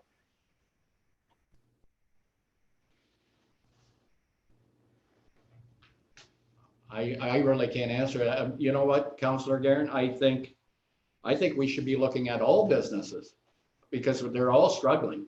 I agree. They're all struggling. I mean, this is the first one that's come forward and asked for tax relief. I'm sure in the very, very near future, if this COVID continues, there's going to be many, and I think there's going to be many come forward anyways at this point. Go ahead, Councillor Guerin again. Yeah, I think if we take that approach, we're not offending anybody and we're actually looking to help all. And we don't have to be so specific as to if you're a nonprofit, social club with a license, not with a license. I think we just look for anybody, any of our business that are stuck and can't open because of the Premier's direction. I think that'd be a lot easier. I agree 100% with what you're saying. Deputy Mayor Malash? Yeah, I just wanted to add back to the KFC issue. The KFCs do pay property tax. The one in Essex probably does not because it's part of the church. They lease the room off the church. But the one in McGregor and the one in Harrow would pay property taxes. Okay, thank you. Before I get to you, Councillor Bannon, Chris or Jeff had something to add. Go ahead, Jeff. Through the chair, I'd agree with Deputy Mayor Malash there. Legions are actually exempt, so Legions do not pay property tax. There was a bylaw. The upper tier sets tax rebate programs. So the Legions, we used to have a bylaw that made them exempt, but under the last election, Legions were actually made exempt across the board. So Legions do not pay property tax. The issue here is what defines a business? Is it the tax class that they fall under? So is it the CT class, which is commercial occupied?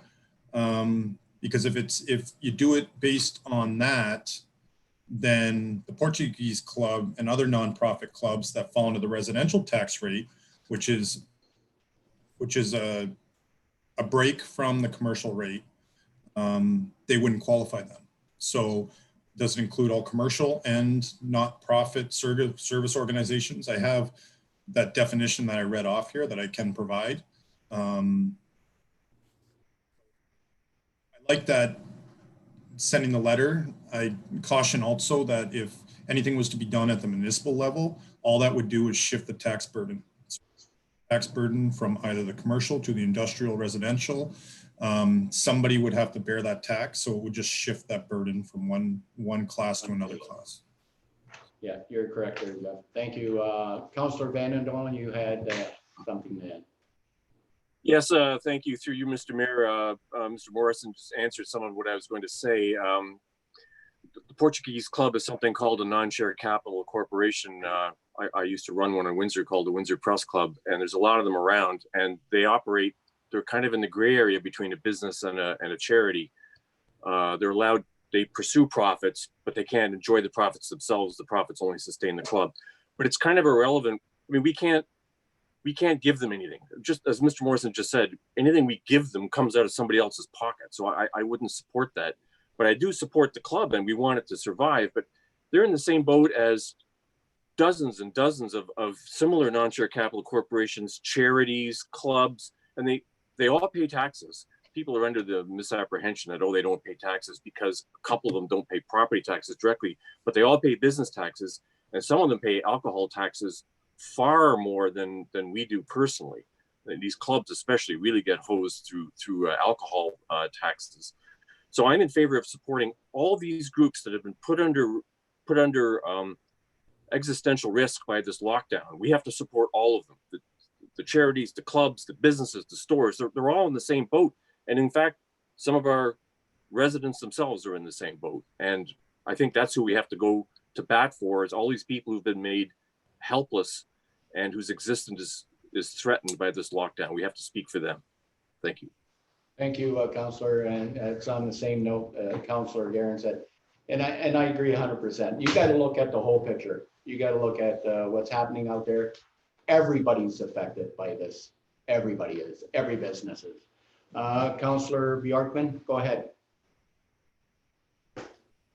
Well, it's been good to hear all the comments. That helps me. I still believe they've come forward and they've asked for our help. They've come forward and they said, is there something we can do?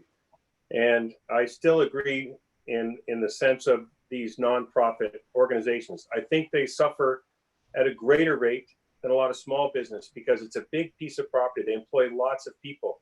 The heating, the cooling, the keeping these places up isn't like keeping up your regular store in downtown or a smaller restaurant or something like that. So I'm going to make a motion that we send a letter in support of our not-for-profit organizations, that the province do something to help them in their financial situation.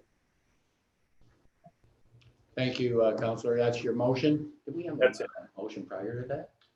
The motion was from Councillor Bjorkman, as supported by Councillor Bondi. Okay. And Councillor Bondi, you support that? You second that? Okay. All in favor of that motion? Opposed? Councillor Guerin. Okay, thank you. It's carried. Thank you. Thank you.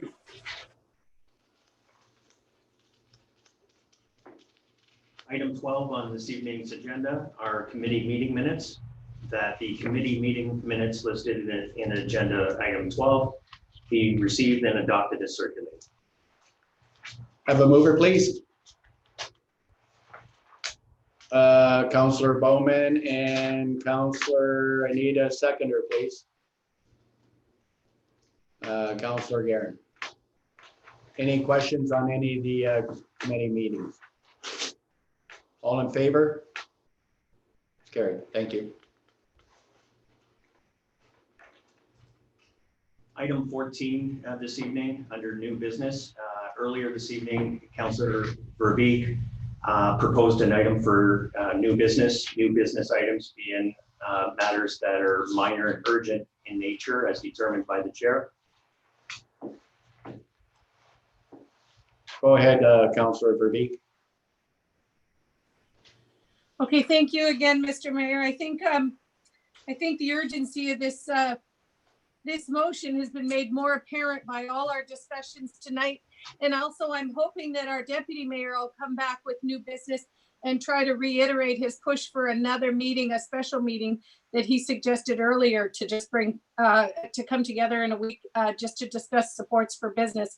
So just to help drive us closer to stage 2, which we know is much needed for our community and for our businesses.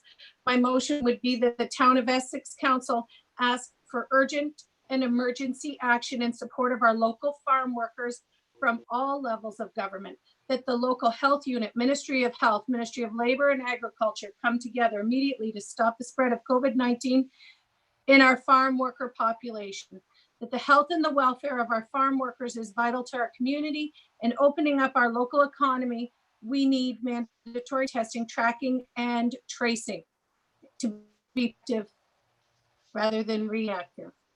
And I would just ask for a seconder to that motion.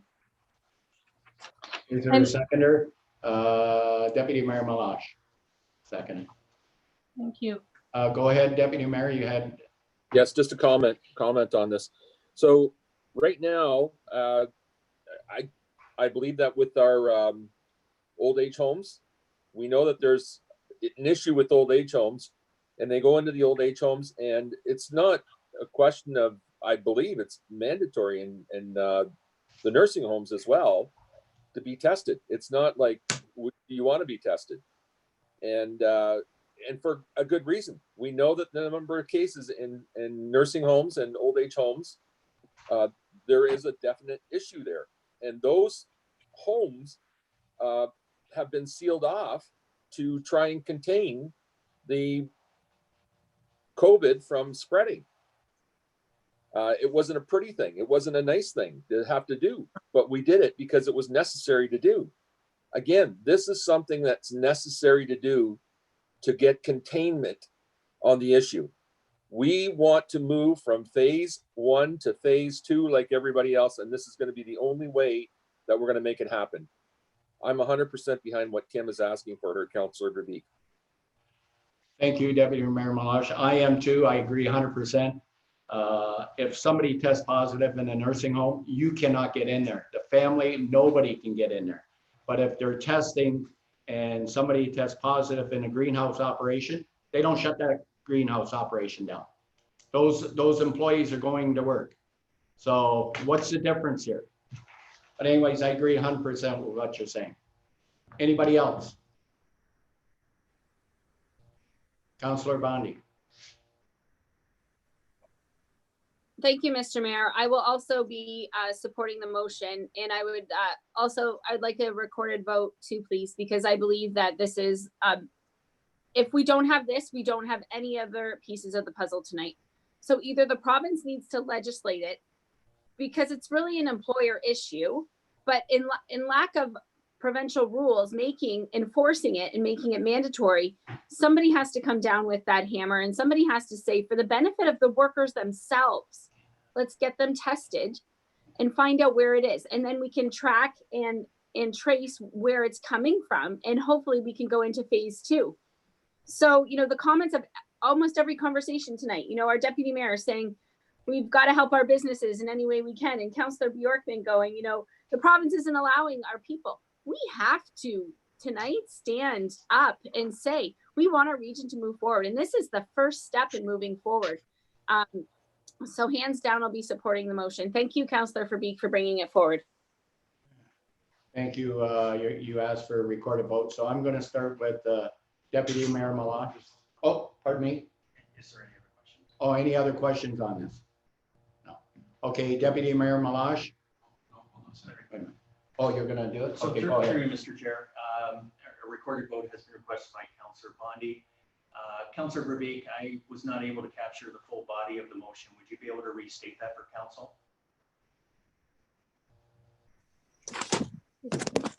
Yes, and I can type it out for you too, Mr. Auger, if you need, and send and email it to you. My motion is that the Town of Essex Council asks for urgent and emergency action in support of our local farm workers from all levels of government, that the local health unit, Ministry of Health, Ministry of Labor, Ministry of Agriculture come together immediately to stop the spread of COVID-19 in our farm worker population. The health and welfare of our farm workers is vital to our community and to opening up our local economy. We need mandatory testing, tracking, and tracing in a proactive, not reactive manner.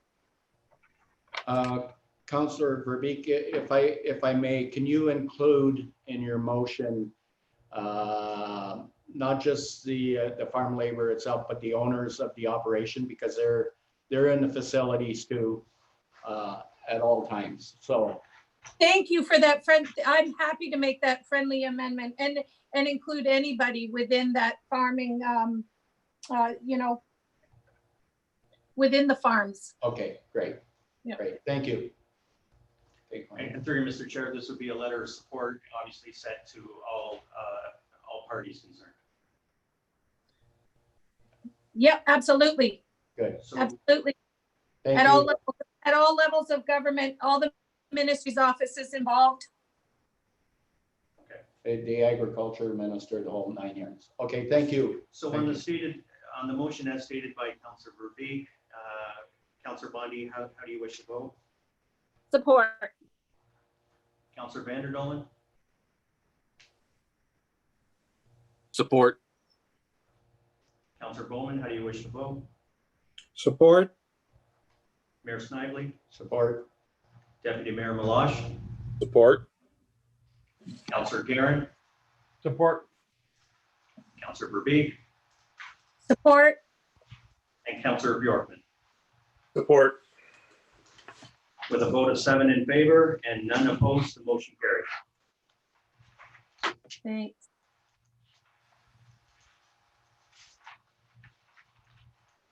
Item 15.1.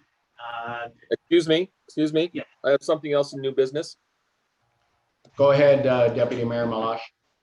Mr. Mayor, I just want to bring up a while back ago, and I can't remember which meeting it was, but it was a while back ago. We talked about putting up signs for autism, deaf, whatever municipal, whatever signs we were putting up municipally, and to warn residents of certain areas that had residents that had some means of they needed to warn drivers to be on more cautious in certain areas. And we had a close call on South Talbot with regard to or South Talbot on South Malden in regard to a child case of autism. And I know I sent an email out asking where we were at with this. I haven't seen a report come back, but just in view of the fact that I believe that council has a desire to move forward on this, this evening I'd like to put a motion in place that we at least address the issue of the sign on South Malden. I'm getting calls from a few of the residents that live in that neighborhood that are very upset that we haven't moved forward on this as of yet. And I'm just wondering if there's an appetite. I'm going to put a motion forward and see where we go with it. So I'd like to make a motion that we put a sign for autism on, there's an address, I can get the address of the area that needs to go up, but on South Malden Road. And that's my motion. Thank you, Deputy Mayor Malash. Councillor Verbeek, you're going to second that? Discussion? Can you go to Kevin? Kevin, have you got anything to add to this, Kevin? Kevin Gerard? Yeah, good evening, Mayor and Council. Through you, Mr. Mayor.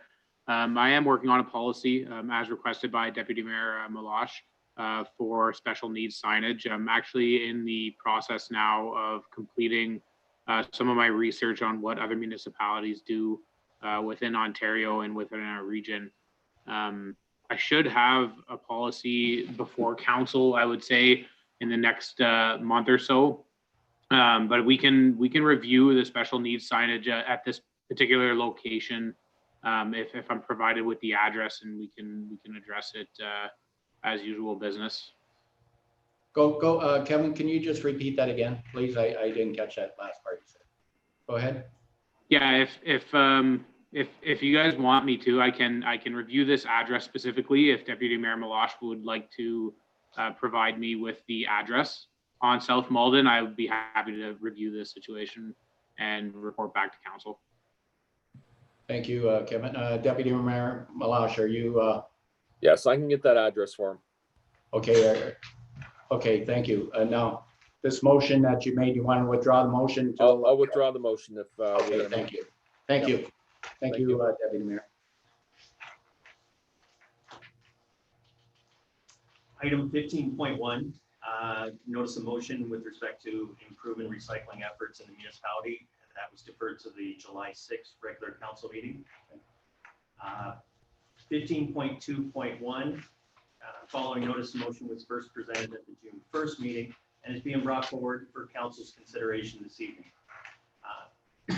That council approve an extension of the 50-kilometer speed limit zone on the third concession to include east of McLean Side Road to act as a buffer zone, as moved by Councillor Bondi and would require a seconder. Go ahead, Councillor Bondi. Did you want to talk on this one? We need a seconder. Go ahead, Councillor Verbeek. Go ahead, Councillor Bondi. Thank you, Mr. Mayor. It was more of a motion to try to just get a conversation about this stretch of road with fellow council members. You know, there's people out there, half of them want it raised and half of them don't. I mean, reduced and half of them don't. It's a problem area in our municipality. Our OPP have stepped up presence in the last couple weeks. I have to give them accolades. They have really stepped up presence.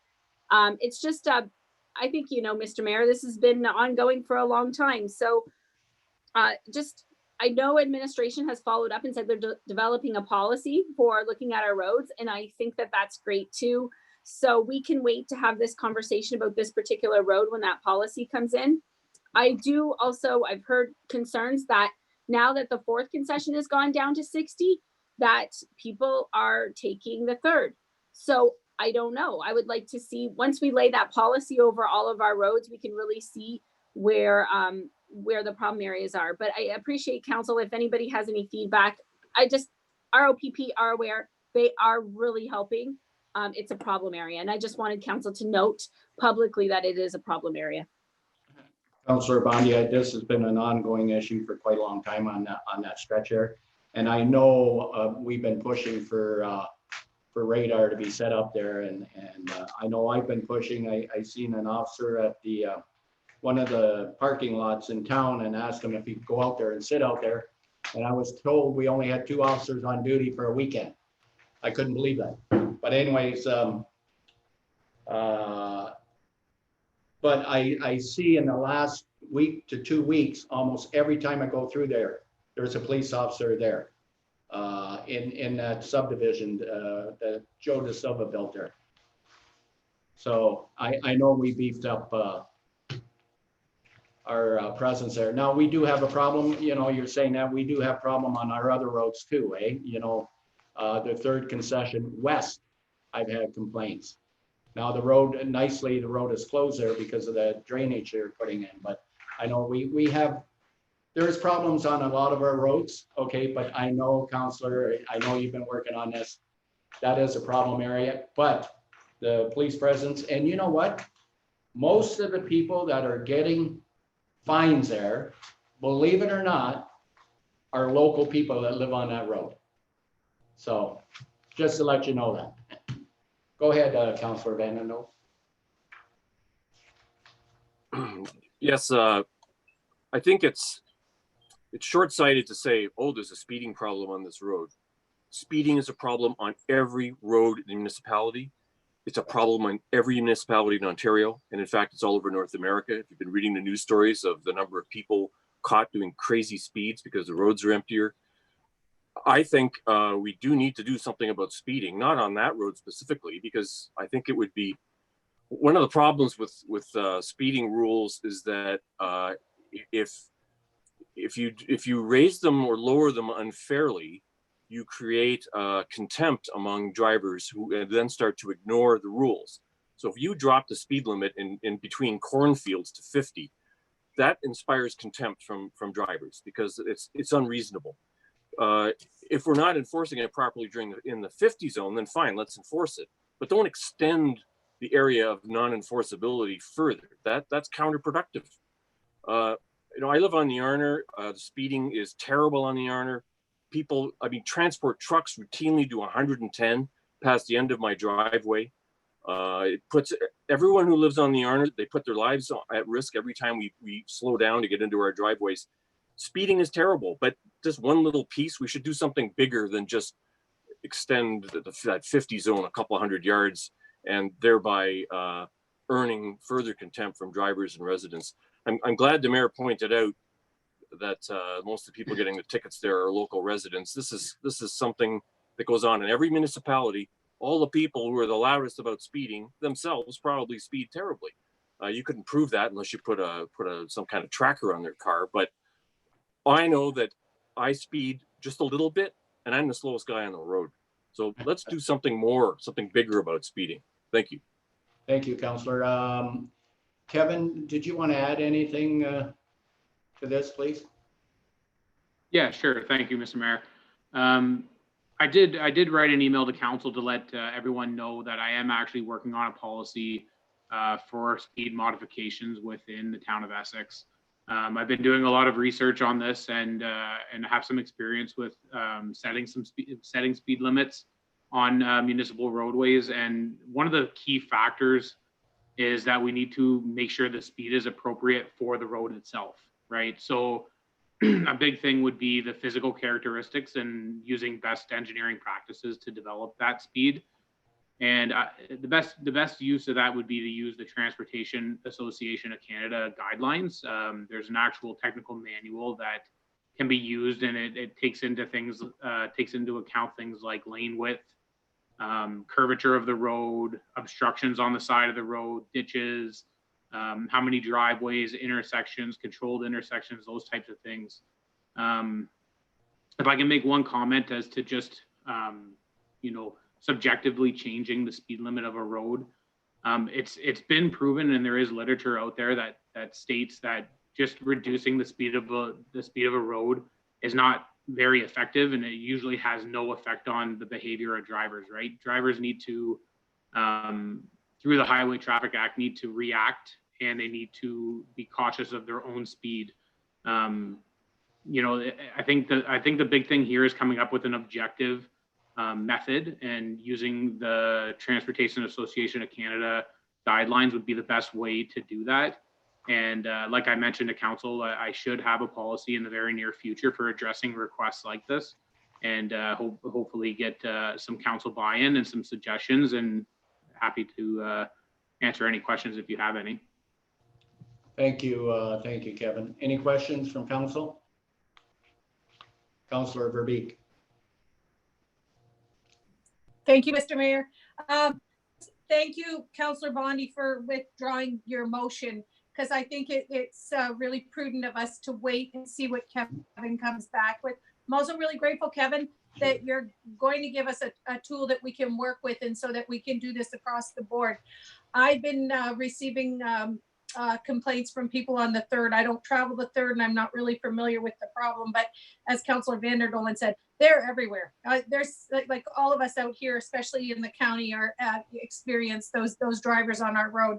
So when I did approach our Staff Sergeant Levine, when I asked about the 3rd specifically because of residents' requests, they did put a cruiser out there. And what I was told was that in the time that the cruiser was out there, he was ticketing like crazy, and actually had one of the drivers that was stopped was one of the people that had lodged complaint about speeders, and that's what it is. Biggest percentage of the people that were stopped for speeding were actually residents of the area, as our mayor just stated. And yeah, we can't just, I'm glad you're going to give us a tool that we can that we can follow in each instance, because as soon as we start with this, I can tell you I got people over on the 9th that have been asking me since I earned a seat with this council to get the speed limit lowered. It's not that simple, and I'm glad you're going to give us a guideline for all. Thank you for working on that, Kevin. Thank you. Councillor Guerin, you had Yep. Thank you, Mr. Mayor. Yeah. I think I'm happy Councillor Bondi brought the motion forward, because it just reinforces to all of us what we already know. People speed, people for the same reasons they make illegal left turns, for the same reason they park illegally, because they know they can. It comes down to enforcement, I think. It's nice to see that our police are finally out there doing their job. I really think that they should be. And I think the more customer or resident complaints that they call the police and tell them about things like that, they should be out there enforcing it. So whether it's a 50 to a 40, I don't think it's going to make a big change. Drivers are the way they are until they get enforced and get ticketed. And those people that live in those areas, they're the usual culprits because they know the area. They know that it's not being enforced. So I like that the Councillor Bondi brought the motion forward and we had the discussion, and hopefully our police can continue enforcing. Thank you, Councillor. Deputy Mayor Malash. Thank you, through your worship. And I just want to bring this point up again. I know that we put a notice in to remove the staff sergeant's position with our police department over the next year. But I think when we get to the point where that position disappears, that we should be hiring an additional officer with those extra monies to put an officer on the road that just strictly does speed control. And I think that the residents would really appreciate us doing that. We could have a person that's every day that's all they do. They're just giving out tickets for whoever's speeding, wherever we're having problems. And like I said, it's like Councillor Guerin said, once people get it in their heads that we're not going to put up with speeding, that's the point in time everybody's going to say, oh, I'm in Essex now. Just like when you go down the 401 and you hit the Chatham Kent line, everybody knows to slow down and go the speed limit because there's ticketing that's going on all of the time there. It used to be the same in LaSalle. Everybody knew to slow down in LaSalle because you were going to get pulled over if you were going over the speed limit. You knew you were going to get a ticket. That was up for years. And I'd like to see us get to that point in Essex too, because that's one of the biggest complaints that I have. Number of complaints that I have from residents is the speed limit. We don't have a good handle on that. So something that we need to remember and look at when we get to the point where we reduce our position of that staff sergeant with the OPP. Not try and save the money. That's not what we're looking at trying to do, I don't think. But put it back into police services and get our bang out of it that way by trying to get speeds reduced. Thank you. Thank you, Deputy Mayor. Councillor Bondi. Thank you. I do have one final comment, and then I think we could just pull the motion, wait for the policy. But January 2019, we renewed our contract with the OPP for 3 years. I remember in that conversation, one of the questions I had, because policing has been such a hot topic in the lack of police presence or the perception of lack of police presence, I did ask if we could add extra officers. And we didn't really get a straightforward answer with that because, we pay $3 million. We have so many officers that we don't even know. Can we pay $3,150,000 and have more? I don't feel we got a straight answer from that. So with everything that's going on in Leamington, perhaps now we can get more straight answers from the OPP, more direct, more accountability, right? Like they've been fantastic in the last couple of weeks. And I think the next year they might be even better. Because of what's going on in Leamington, right? We want the OPP and all the flashy things that they have to offer, but we still want that community policing feel. And I believe that that's what's missing in the community right now. I know the results from the police survey are coming back, but it's all about getting those police to work for us in those hot pockets. I know Inspector Miller, the detachment commander, put out a media release as well. And I just think it's important that this council know that we still want that community policing feel, or this councillor does anyways. Thank you. Thank you. With that, I'll remove the motion, Mr. Mayor, because we had the discussion. Right. And just to add to that, councillor, I've been working with our CAO, Chris, on the policing issue, to be upfront with you. Chris and I have been in conversation in the last, week, Chris, about policing. So we are working on that, councillor.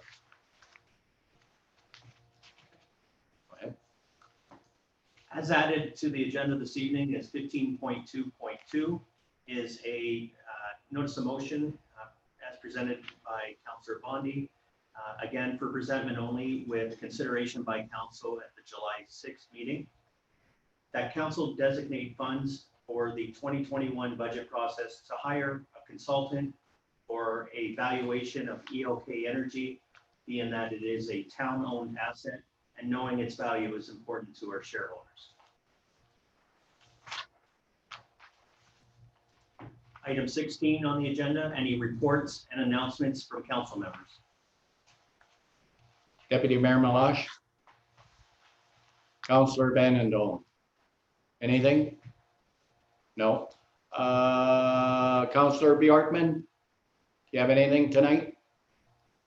Yes, just one thing, just to remind our staff and our residents that Tune Up the Parks is starting up. We have a virtual Tune Up the Parks that will be carrying on Mondays and Wednesday nights, 7 o'clock on the town YouTube channel, since we can't be in the parks, but we still want our musicians to have a forum to play, and there's actually a virtual tipping component to the site. It'll just be great. So just so everybody's aware, and start kicking off your summer, you can sit in your backyard and listen to the music and pretend you're down at the park until we can be there in person. Thanks. Thank you, Councillor. Councillor Verbeek, anything? Yeah, thank you, Mr. Mayor. Eva was supposed to be here, our youth counselor, but to give her own report, but Cameron asked that I wish Cameron Susie, Junior Counselor Cameron Susie asked that I wish all the grads best of luck, all of our local grads, and to stay strong. There's better days ahead. And I agree with his sentiments to wish our grads good luck. Thank you. Councillor Bondi, anything? Yes, thank you, Mr. Mayor. I just want to give a shout out to the Unemployed Help Center and Unifor for doing the food hamper drive-throughs last weekend in both Essex and Harrow. It was great to see. And I was hoping the Deputy Mayor would cover this, the June 27th miracle that we're doing, right? You could be part of the miracle. You can register online. If Richard wants to share, I'll be more than happy. He's more involved here. So anyways, he's waving no. Be part of the miracle, and you could put a non-perishable food item on your doorstep June 27th. You don't have to register unless you want to volunteer, but you can find more information on Facebook and on the internet. So, and I'm volunteering. I believe the Deputy Mayor is volunteering, and I have a truck. So if any other counselor wants to volunteer, we could make a day of it. Thank you. Thank you, Councillor. Councillor Guerin, anything tonight? None, thanks. Councillor Bowman, do you have anything tonight? Just a comment, and a number of people have sort of rated it a couple of times tonight, but a big thank you to our staff for all the work that they've been doing over the last couple of months. It just shows that how great our staff is and how well we've moved forward under very trying circumstances. So my hat goes off to each and every one of them, from the smallest individual working at the town to all the way up to the CAO. They're doing a great job, and I personally want to say thanks. Thank you, Councillor. If I can add to what you just said, I come in here a few times a week, and I can see the staff, and there's a lot of stress on them. You know, we're dealing with a situation here, and to our CAO, I look at him. I said, you look a little stressed out. I mean, things change daily, you know, with the province and with the health unit, with this virus. Things are changing daily, and there's such big demand. So my hat goes off to our administrative staff here also. They're doing one hell of a good job. So thank you, guys.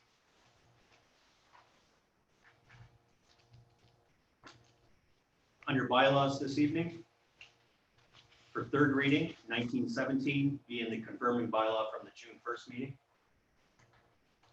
Need a mover on this bylaw, please? Deputy Mayor Malash and Councillor Bowman. All in favor? Carried. Thank you. And for two readings this evening, bylaw 1922 being the bylaw to confirm the proceedings of this June 15th regular meeting of council. Mover, please. Councillor Verbeek and Councillor Bjorkman, all in favor? Carried. And I need a motion to adjourn, please. Deputy Mayor Malash and Councillor Vanderdoel. Thanks very much, Council. We had some very good discussion tonight. Thank you. All in favor of the motion to adjourn? Thank you. Have a nice evening, Council. Good night. Thank you.